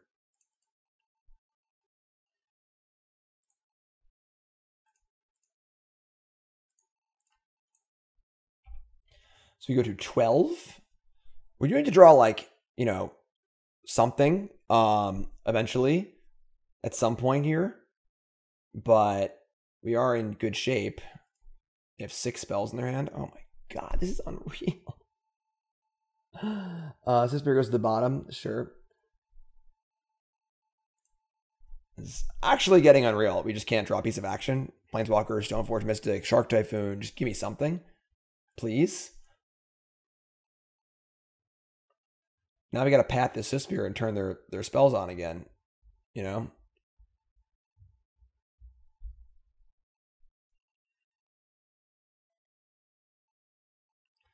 Lava Spike. All right. I mean, we're just going to Dovin's Veto this. Ideally, we'll be tapping out for a Planeswalker or a Batterskull at some point, so just trade the card here and just trade the path here.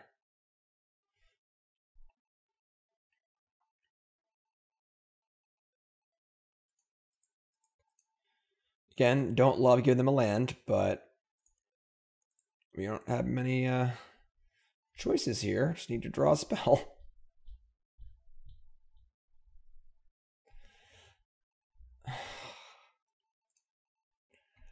Okie dokie.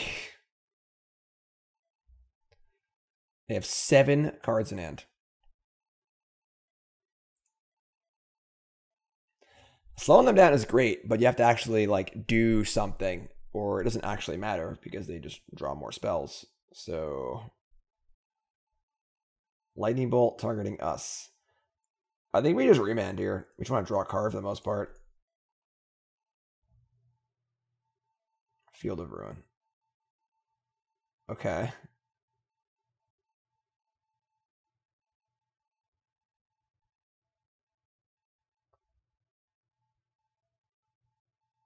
Skewer the Critics. Okay. I think we're going to lose this game. We need to draw something huge right now. I mean, it is decently big, but I don't know if it's fast enough. I think we're just dead. They have 6 cards in their hand. Oh my god. Oh boy. Embarrassing game here. Yeah, that's a Lightning Bolt. Just couldn't find a Stoneforge in either post-board game. Yeah, I have to skewer the Critics. I don't think we can afford to try and cycle for like a counterspell or something.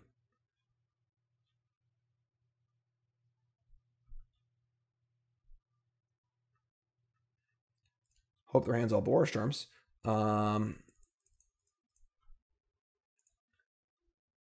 3 turn clock.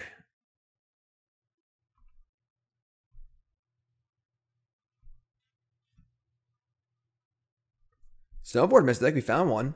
Can't play Batterskull and equip it though. It's very Time Raveler. It's actually not the worst. It's not good though. It's definitely not good. Very Time Raveler. What are we gonna do here? We took out these sort of Feast and Famine. 2, 3, 2, which we could have played equipped and attack with, but I don't think that really matters. I think we're just like hoping they have like a Skullcrack and a couple Boros Charms. Let's play Teferi Time Raveler first. Just draw a card.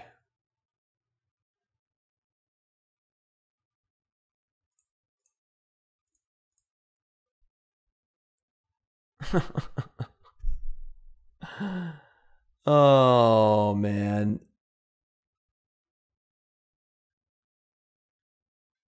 All right. I mean,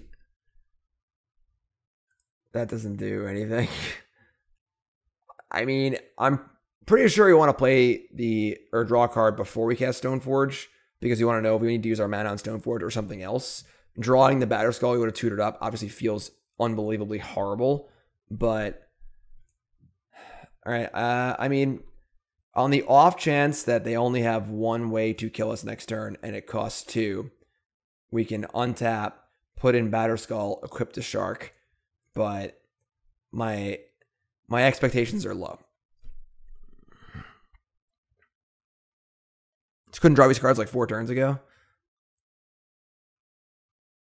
Yeah. Yeah, that kind of sucked. Those last 2 games were pretty frustrating. But what are you gonna do, I guess?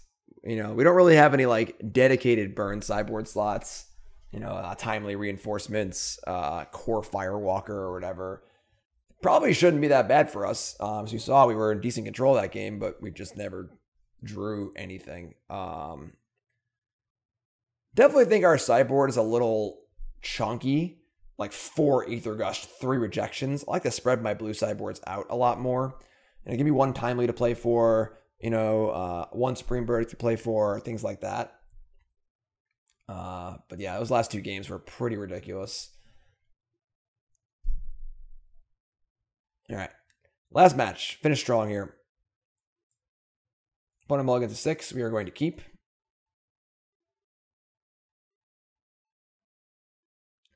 Tron.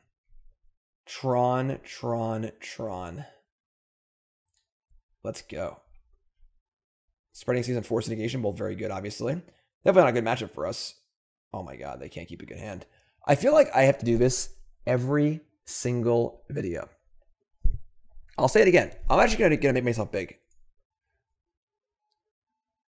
Are you ready? If you're playing Tron, all right, and you have to play a land in your first 3 turns that is not a unique Tron land, all right? So it's either a duplicate Tron land, a blast zone, a forest, mulligan. Mulligan until you have like 3 or 4 cards. Tron mulligan's insane. Just keep hitting the mulligan button until you got a good one. Tron's the best London mulligan deck in Magic, period. Please mulligan these hands, folks. Please, I'm begging you. I'm happy because I'm playing against you. I'm not trying to disparage my opponent here. Obviously, maybe they're new to the deck or whatever, but I have to do this basically every video.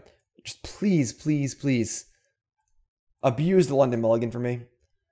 All right, so they're going to cast Ancient Stirrings off Forest. I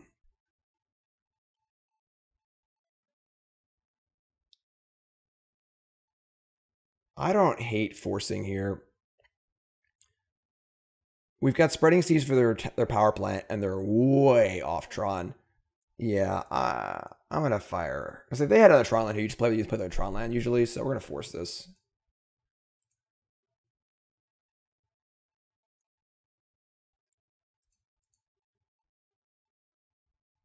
Force, untap, Spreading Seas. Teferi can bounce Spreading Seas, and we can just play it again, because they're obviously pretty far from Tron. So, by playing a non-Tron land, you can't have Tron until turn 4. And turn 4 Tron is a lot less scary than turn 3 Tron. Always go for the nuts, Tron players. All right. Another Shark Typhoon. All right, we got some spells here, honestly. There's also an argument towards just hitting the forest, honestly. Hit the forest now. We can bounce it and put it on a Tron land later. I actually kind of like that. Okay. Then they can't search for a Tron land. Unless they go runner on us. We should be okay. Double power plant. Oh boy. I don't even want to bounce the Spreading Season now. So I guess we're just gonna play Teferi and plus it and just say go. You couldn't cast the card we draw this turn anyway, so and then they play a Tron land next turn. We'll put the Spreading Seas on that. Another forest, sure. 2 pair. Karn the Great Creator. Alright, that's kind of annoying. What's Karn doing? Getting a liquid metal coating. Alright.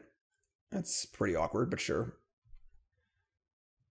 This thing pluses to kill things with coating, so they can kill land next turn. There are not many ways to actually deal with the Karn. We can make a 2/2 flyer, obviously, and just suck up a land loss. Which kind of sucks, but... Do I want to minus Teferi or no? I think we do. I guess actually, I could bounce Cody next turn. Doesn't really do much, though. I just cast it again. It's not that big of a deal. Yeah, let's bounce Spreading Seas. Draw land. Alright, so couldn't draw Counterspell either. Not ideal. Not ideal.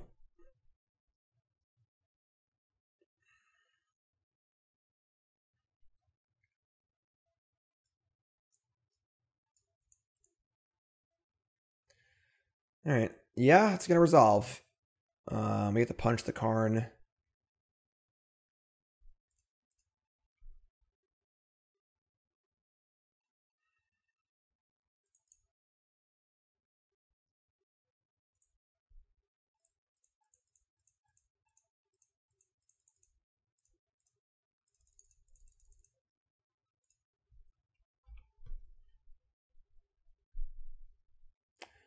Ooh, hello.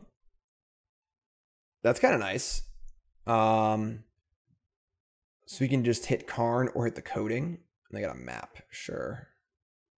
And Ancient Stirrings. Sure. For a tower. Alright, well they're close to being online. Which is actually bad for us because we are getting Tron next turn. And I was gonna... Oh, wait, that's pretty good. Okay, that actually makes things great for us. So now we can just, I guess, D-sphere the Karn.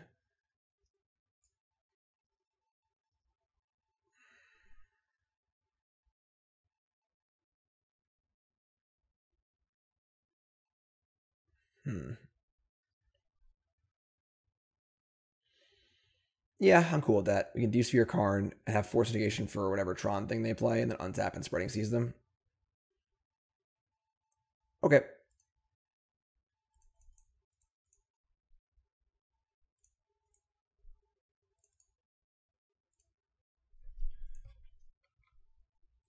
Attack them and say go. So next turn they have a bunch of mana. Obviously they have an Ulamog. They can't cast it yet. 2, 4, 6, 7, 8, 9. So, and then we have Wormcoil. This answers Wormcoil. This answers everything else. I think we're in pretty good shape here, honestly.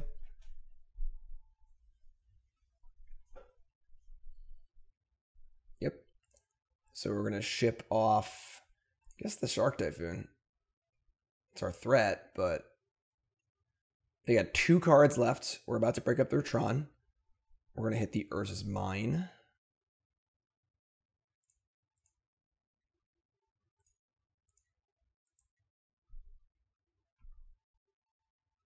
Another On Thin Ice. All right, we'll just start with our Spreading Seas. We're guaranteed to cast that card, so another Spreading Seas. Oh, hello.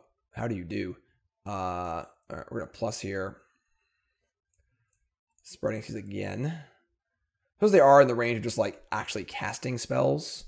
1, 2, 3, 4. They have 6 lands, so they could just go like land Karn next turn. That would kind of suck, but hopefully it's Wormcoil Engine, you know.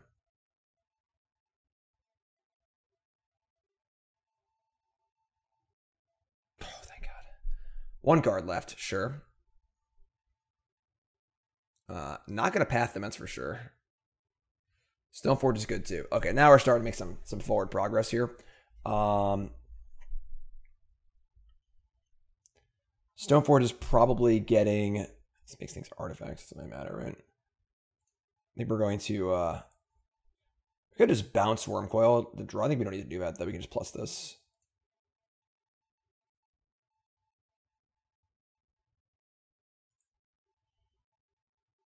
Stoneforge for Sword of Feast and Famine for the Shark.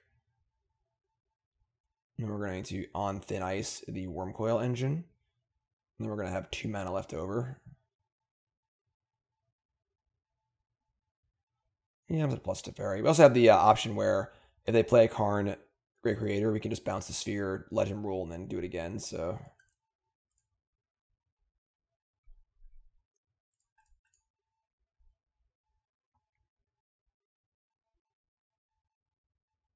maybe Fire Ice is better than Feast and Famine. Discard doesn't matter and the extra mana doesn't matter. Yeah, let's get Sword of Fire and Ice. I'll play On Thin Ice.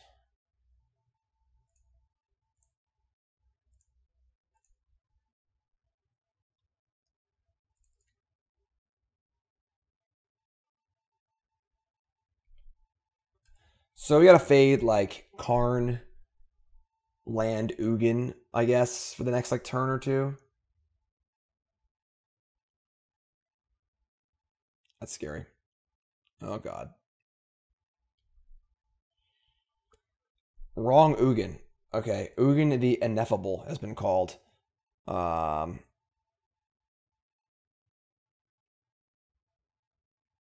pretty bad. Because now they can kill Sphere, get Karn, make this land into a creature, or whatever, an artifact, kill it with coding, get back Wormcoil. But at the same time, like, I don't even think it's that bad for us. We just still get to sword them, and then thin ice them again. Still have Teferi in play. Yeah, it could have been a lot worse.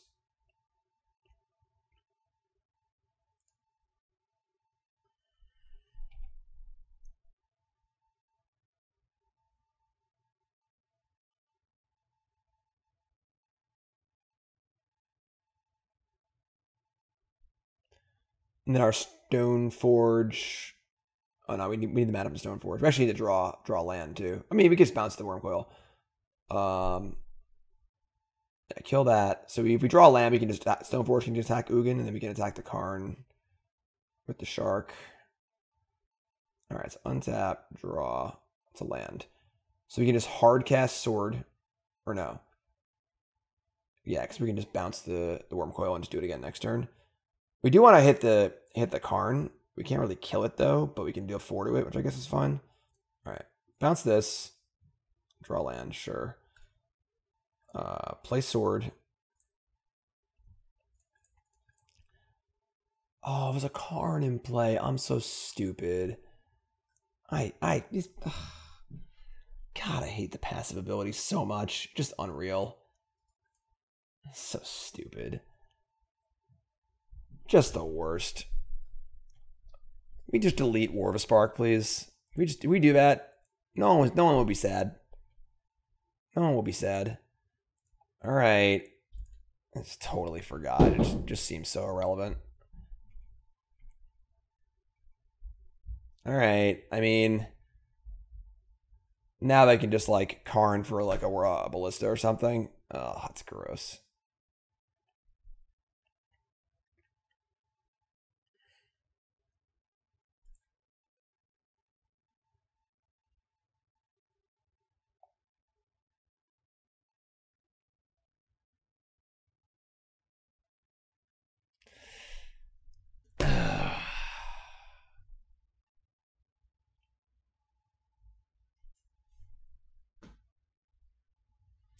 Stupid passive abilities.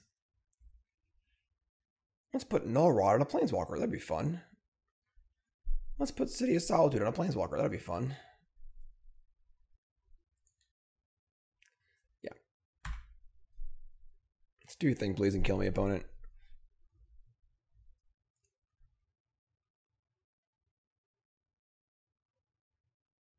Yeah. Alright, well. Our On Thin Ices aren't very good against Karn and coding. We get to kill Karn over the next 2 turns. Obviously, if they break, we can keep going here, but Remand, it's not the worst. It's actually pretty good.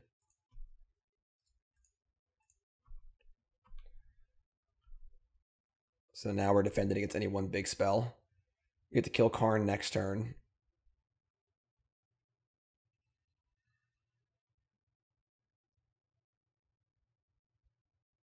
Land Ulamog is bad. Ooh, we're just going to go for they're sacking their Karn? What are they getting? A Sundering Titan? That's a magic card. An Oblivion Stone. Wow, they just literally have it all. That's terrible. Why not tap their... I guess it doesn't matter. Well, that's probably all for this game. We're going to cast our Remand, but...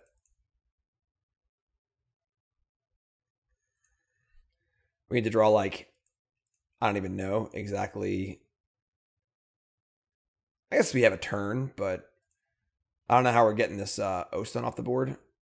We draw Remand, actually. We can't... They have 4... They have 6 mana, so like they can just cast it again, then cast it again. So I don't even know if it's worth it. Another Karn? That's a weird. So their hand is Titan, O-Stone. Now we need to draw a counterspell. Can't be Cryptic Command, but all right.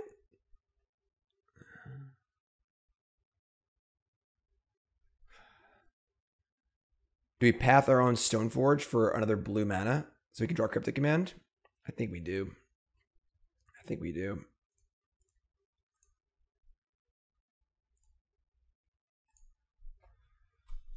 All right. Untap. Draw. Please stop drawing Path to Exiles. We're going to bounce. It's funny. We don't want to bounce. Let's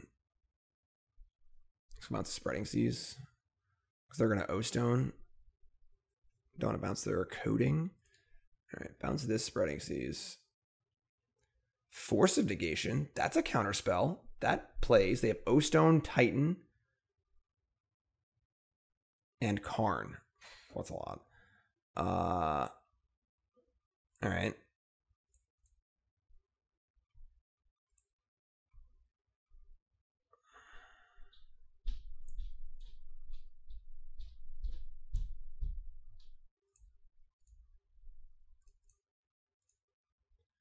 Draw Stoneforge Mystic. Not too gassed about that one. So they have 1, 2, 3, 4, 5, 6, 7, 8, 9 mana. If they play Karn, we can force whatever they get with it. If they play Titan, it's irrelevant. They play O-Stone, we can just counter it. Stoneforge would make lethal next turn in concert with the sort of Feast and Famine. Yeah, I think we might actually get there this game.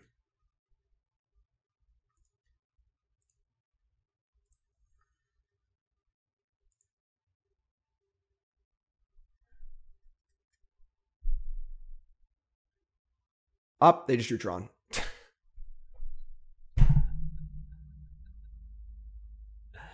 Well, if they didn't draw Tron, we won this game. But now we're going to lose, so that's just unreal. Actually unreal. So what do they have? Karn and Sundering Titan? It's just unreal. They can just Karn for Ensnaring Bridge. Just unbelievable. Yeah, without Tron, they can't play O-Stone twice and activate it. So, or play O-Stone and... So we won the game on the spot. They just need to not naturally draw the third Tron piece.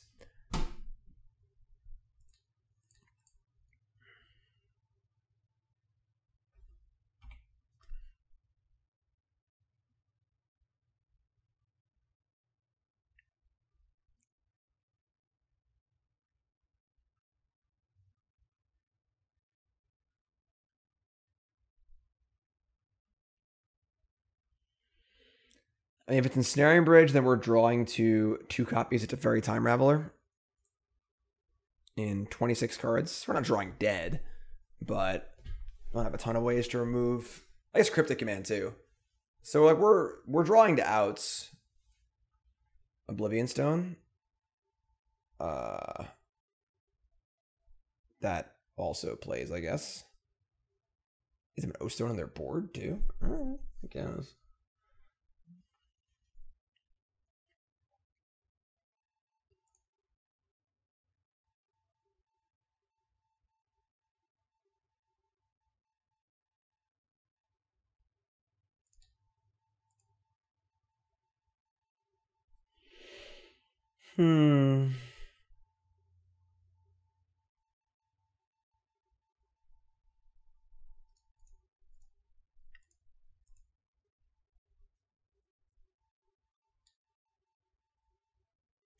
I guess you weren't drawing a Cryptic Command because they had a.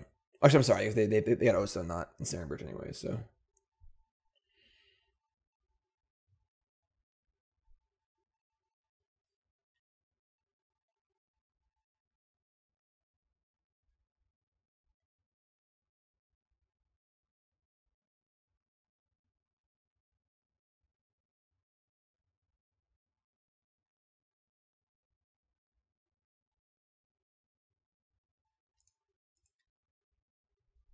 Are they for real?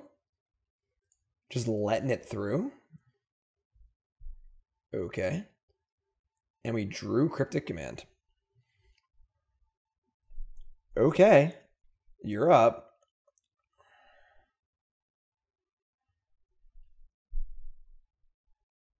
What a freaking roller coaster. But a fate counter on Karn. Sure.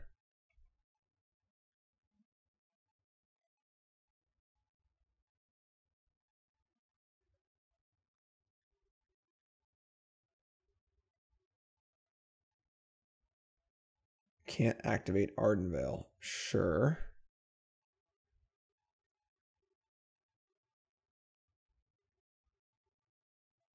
Yeah, it's dead.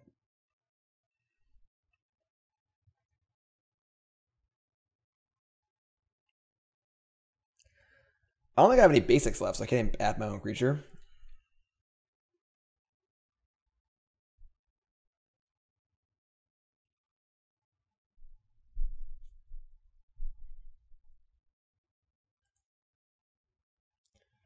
Alright, I mean, untap.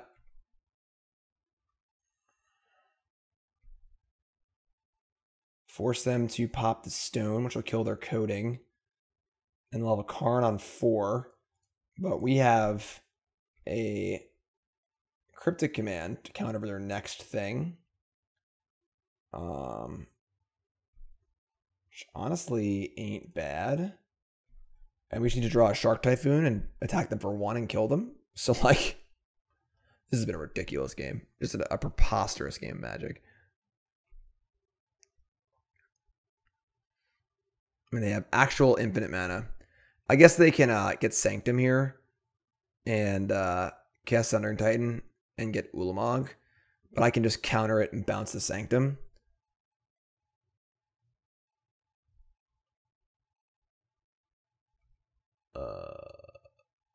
Okay.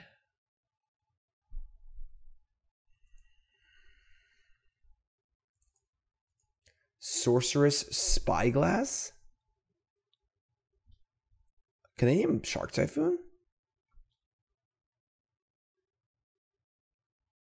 Be kind of cool.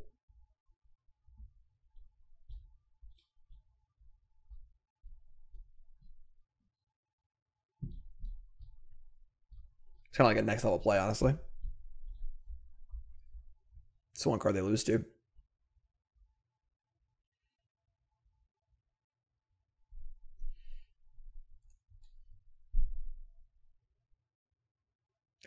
They named Jace the Mind Sculptor. So we have, what? 2 Shark Typhoons left?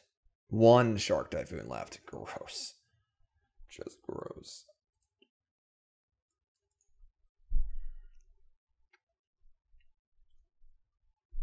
Also gross. Just eating hairs.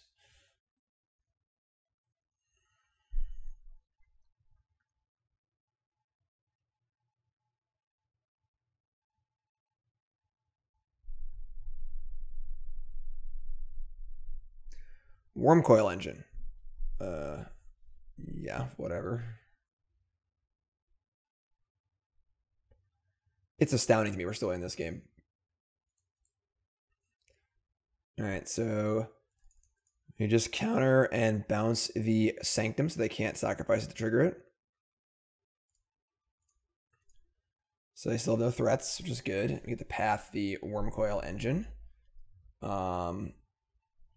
And we're still drawing to our Case Shark Typhoon. We are still in the game. Somehow, some way.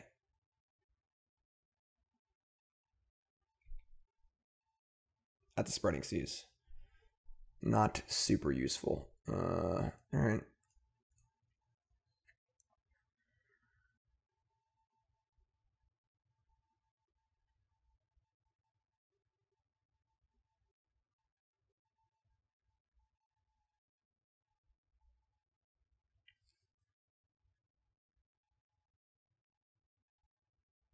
Draw a card.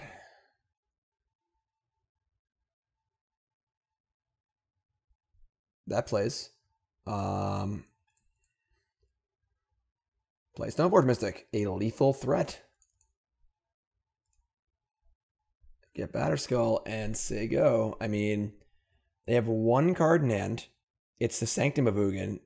If they don't draw a spell this turn that affects the board, they just lose. Oh my god. It's always something. Karn. All right. What a ridiculous game of Magic. Oh, man. Emrakul, the Promised End? Okay.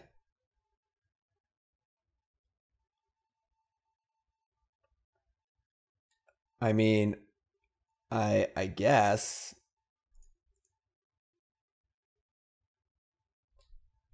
We're probably dead, but who knows? Doesn't have any art.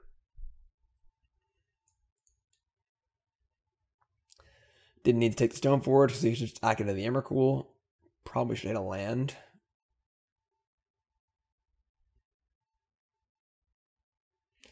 Draw Field of Ruin, LOL.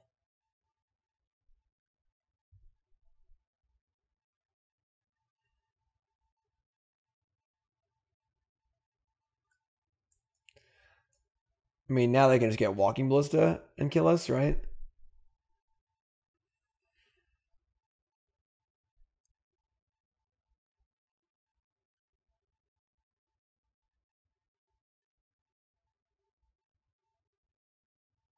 Okay. Oh my god. Oh my god, they're going to cast On Thin Ice. Oh my god. They're going to cast On Thin Ice. Oh my god. Oh my god. Oh my god. Exile target creature and opponent controls.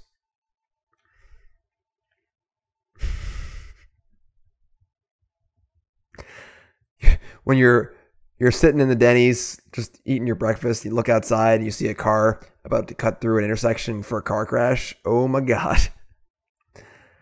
They can obviously just like Karn liberated the land, I guess. But they're just dead now. Yeah, we have the next turn.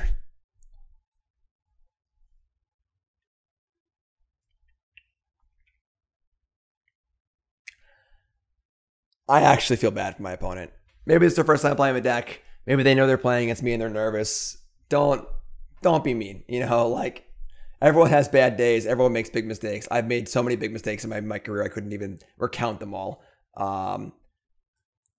This is not a thing you notice. You just think of it as Path to Exile. So like if this card hit my own creatures, that would be a good play. But that was some game of Magic, folks. That was what a roller coaster. Okay, so we are going to bring in Narset's actually really good against Tron. It's good against all the stars and stuff. Dovin's Veto, Rejection, Hero of Dominaria, all good cards. We're going to get rid of most of our removal.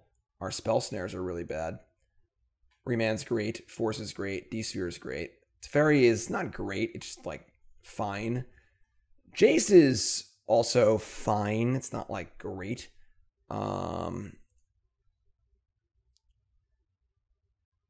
Narset and Teferi are much, much better. Jace is good with rejection, though. We can brainstorm into a rejection, leave up 1. I could shave it to Teferi Time Raveler too, I think. Do I want any Path to Exiles? We need like some answers to Wormcoil, but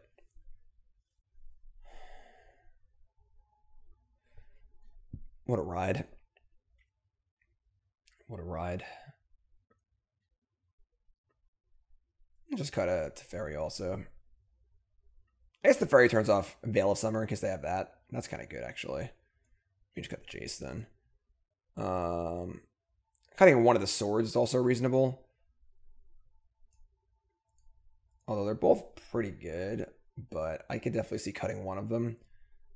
Feast and Famine is better with counter spells, but sword kills faster and draws cards. We have 3 rejections and a veto also. I'm going to cut the Feast and Famine. I think that our counter spells are cheap enough. We don't need to untap our lands. Oh boy. Can't get over that first game.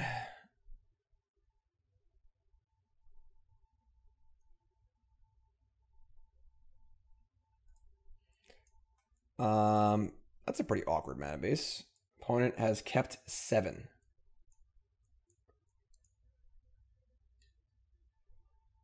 I'm gonna keep. I'm not thrilled about it, but we can just cycle a Typhoon on 2 if we like really have to.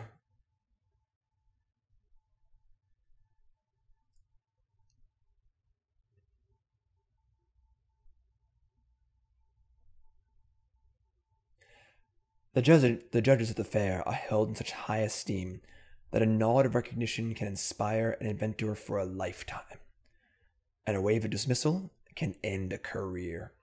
We're about to end this player's career.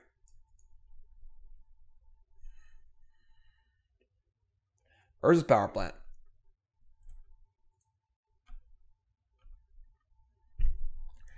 I highly doubt that we're going to be playing Rejection on turn 2, so we're going to play our Fortress tapped.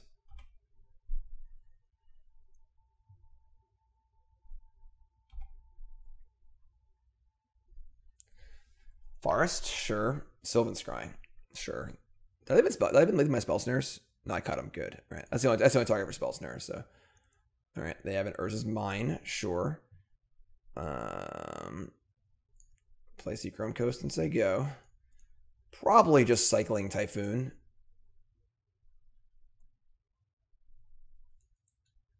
Expedition map.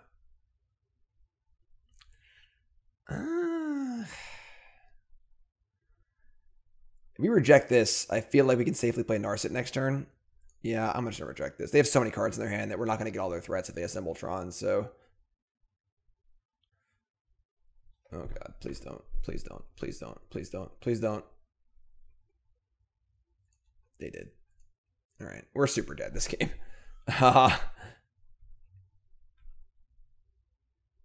Yeah. I mean, dead as can be. I guess we hit a Force of Negation, but.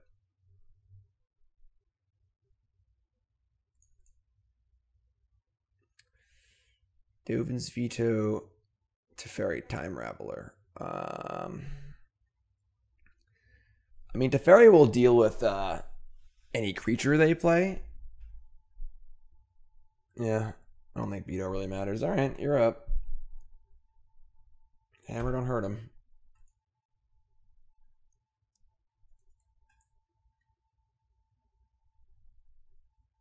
Ugin the Ineffable. Sure. And Karn the Great Creator for 2 less mana. Sure.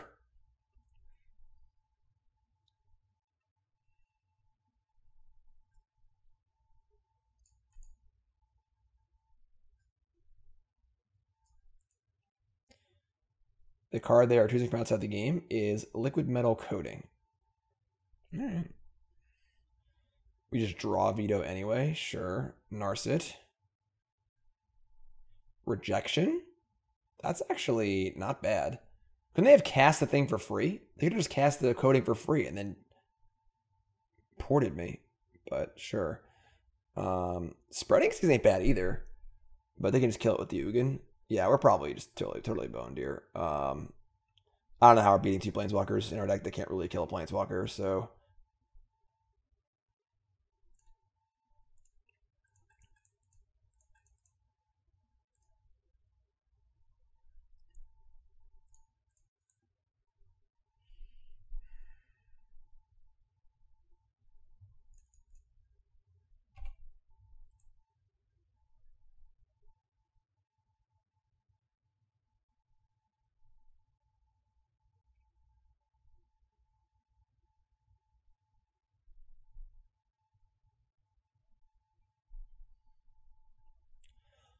That's a lot of mana. Free liquid metal coating. Please, God, don't have anything else.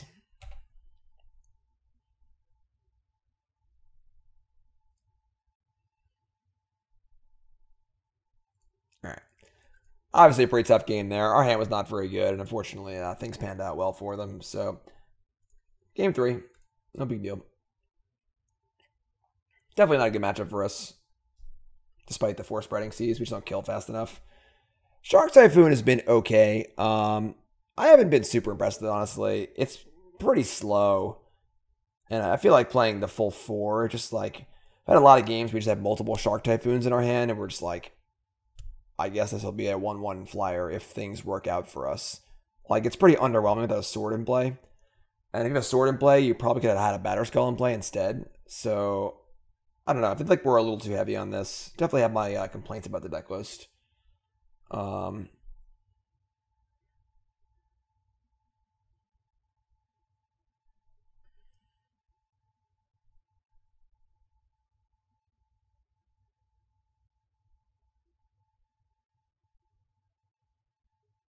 We'll see.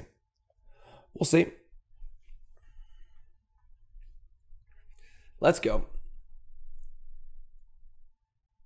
That is a relatively awkward hand. I guess Coast. We can't Vista for planes though. Oh. And we're keeping, obviously. I mean, Narset's great. 2 counter spells. Opponent keeps 7 again.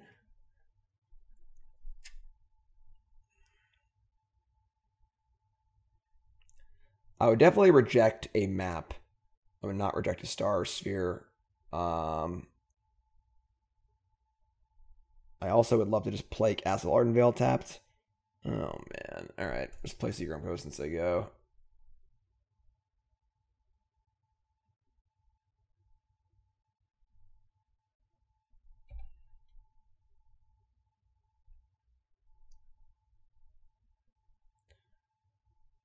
All right. Rejected.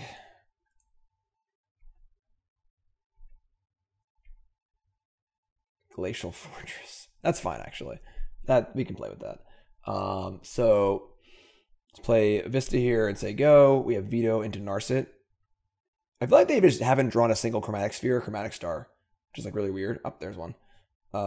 Sure. Green, sure. I mean, we're going to counter Vista and slam Narset if they have natural Tron. We're going to throw our computer out the window and deal with it, basically. I could have gotten the planes, actually. That was a mistake. Because now we have double blue off this, and the planes turns on the Castle Ardenvale.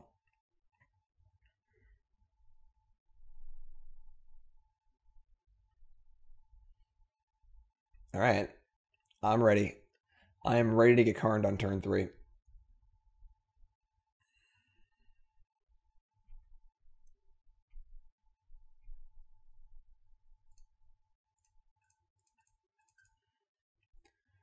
You got a Force of Negation here? Nope. Alrighty. Looking for a hold here. I'm not going to look.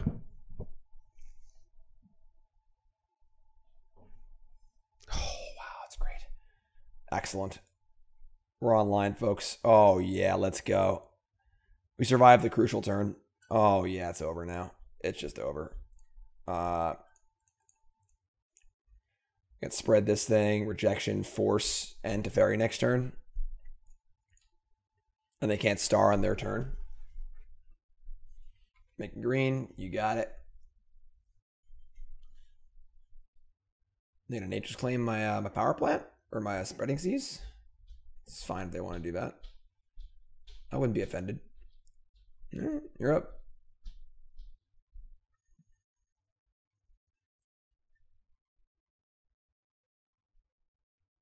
Power plant. Star.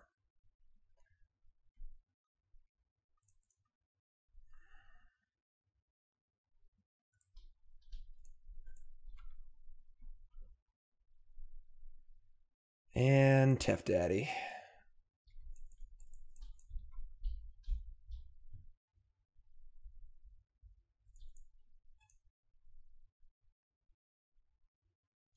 Make a green. Draw a card. Do your thing.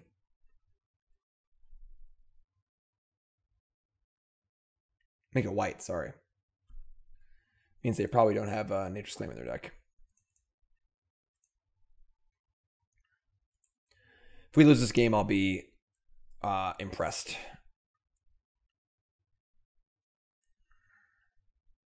Thrag Daddy? Karn.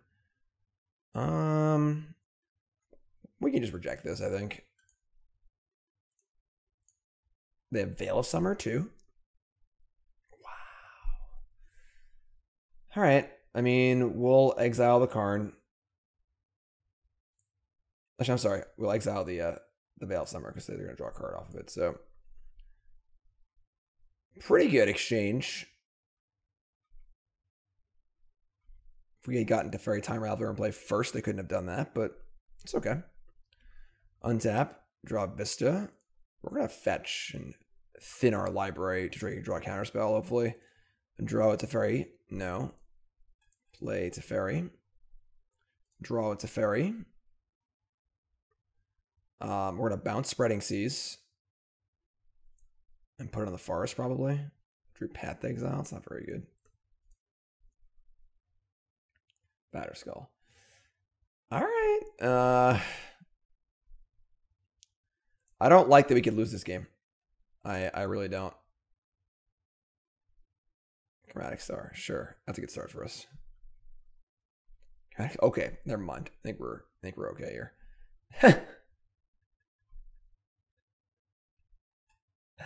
I did say Narset was good against Ron. I did say that. Those are words that came out of my mouth. That's a good draw. Okay.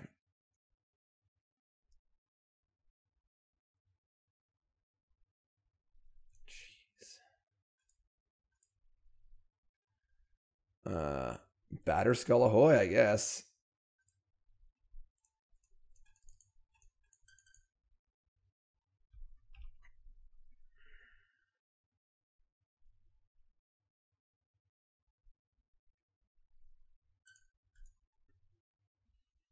All right. I mean, feeling pretty good here. Up. Never mind. There's Tron. Found it. So Ulamog is the problem here. We can obviously counter any planeswalkers. Wormcoil is covered as well. But an Ulamog would be somewhat problematic.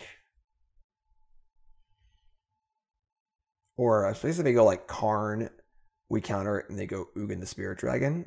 That could also be bad.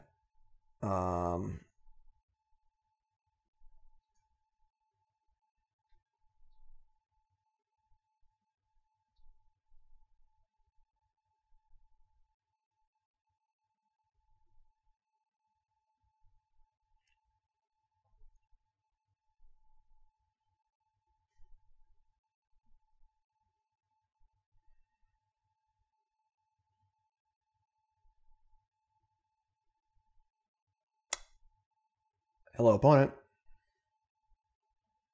Blue, Kawas in the pool. Paying costs. Walking Ballista for 2. So, I mean, this will take out my Narset and turn on their stars, but that's kind of whatever. It's fun. Sure.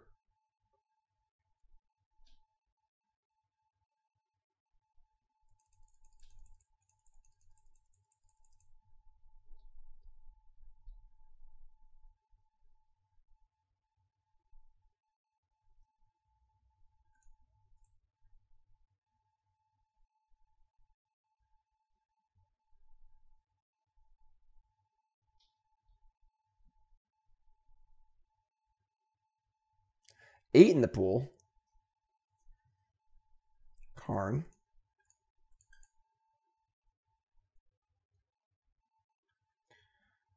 Now the question is, are we going to path this Ballista? There are 20. Yeah, I think so.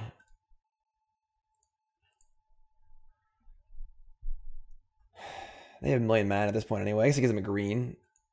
But draw. Spreading Seas. Okay. Draw off Teferi. Shark Typhoon. That's not bad.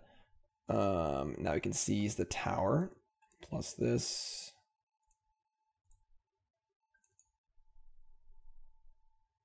That's a good draw.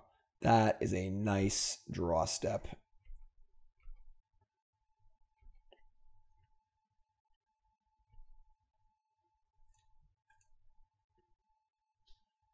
All right. Feeling decent here. Feeling decent. Obviously, ultimating Teferi is going to be game over against them, so... Expedition map? Sure.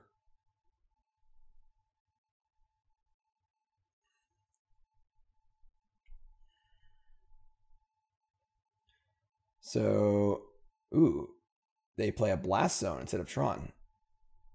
That's interesting, sure. Cycle for 1 million.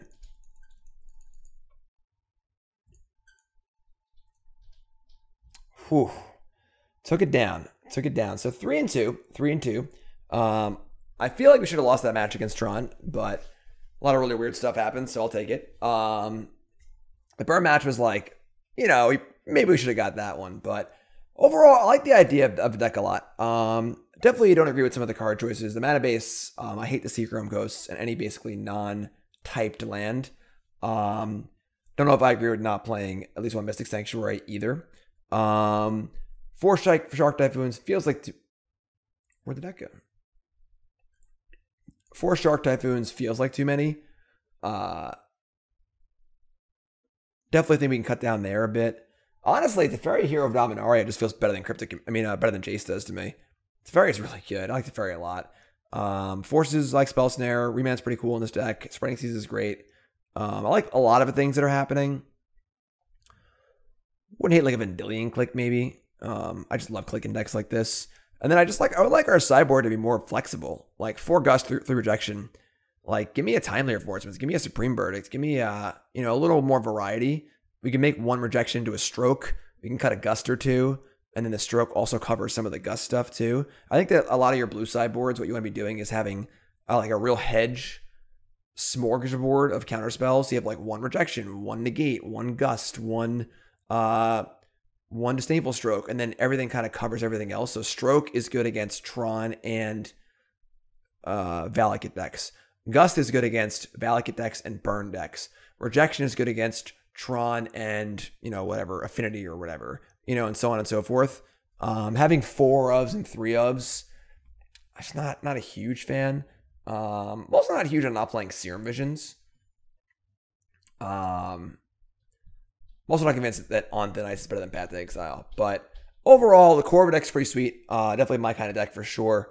And deck's sweet. So again, this is Aspiring Spike's Sharkblade deck. I stole it from the internet because I'm a net decker. Check out Aspiring Spike. Aspiring Spike's great. Streams Modern all the time. And that's all I got for you this week. Zendikar Rising next week. I'm pumped. You should be too. Check out my articles. My article from last Friday was my usual love-hate article for the new set. The week before the new set releases, I always do an article of cards that I love and cards that I hate, cards I think that are being over and underrated. And then, of course, this coming week, a little later on the week, early access stream, 10 new brews, hype for 10 new brews. Favorite piece of content that I do, 10 new brews. Can't wait to brew with Zendikar Rising. New standard format, no more War of Spark Planeswalkers. We like that. So, check out the companion article to this video on CoolStuffInc.com. Promo code Jim5 for CoolStuffInc.com. Go pre-order your Zendikar Rising stuff. Follow on the YouTubes and everything. And yeah, I love you all. Thanks for watching. I'm Jim Davis for CoolStuffInc.com. I'll see you this Friday for 5 to 10 new brews. All right. Love you. Thanks for watching.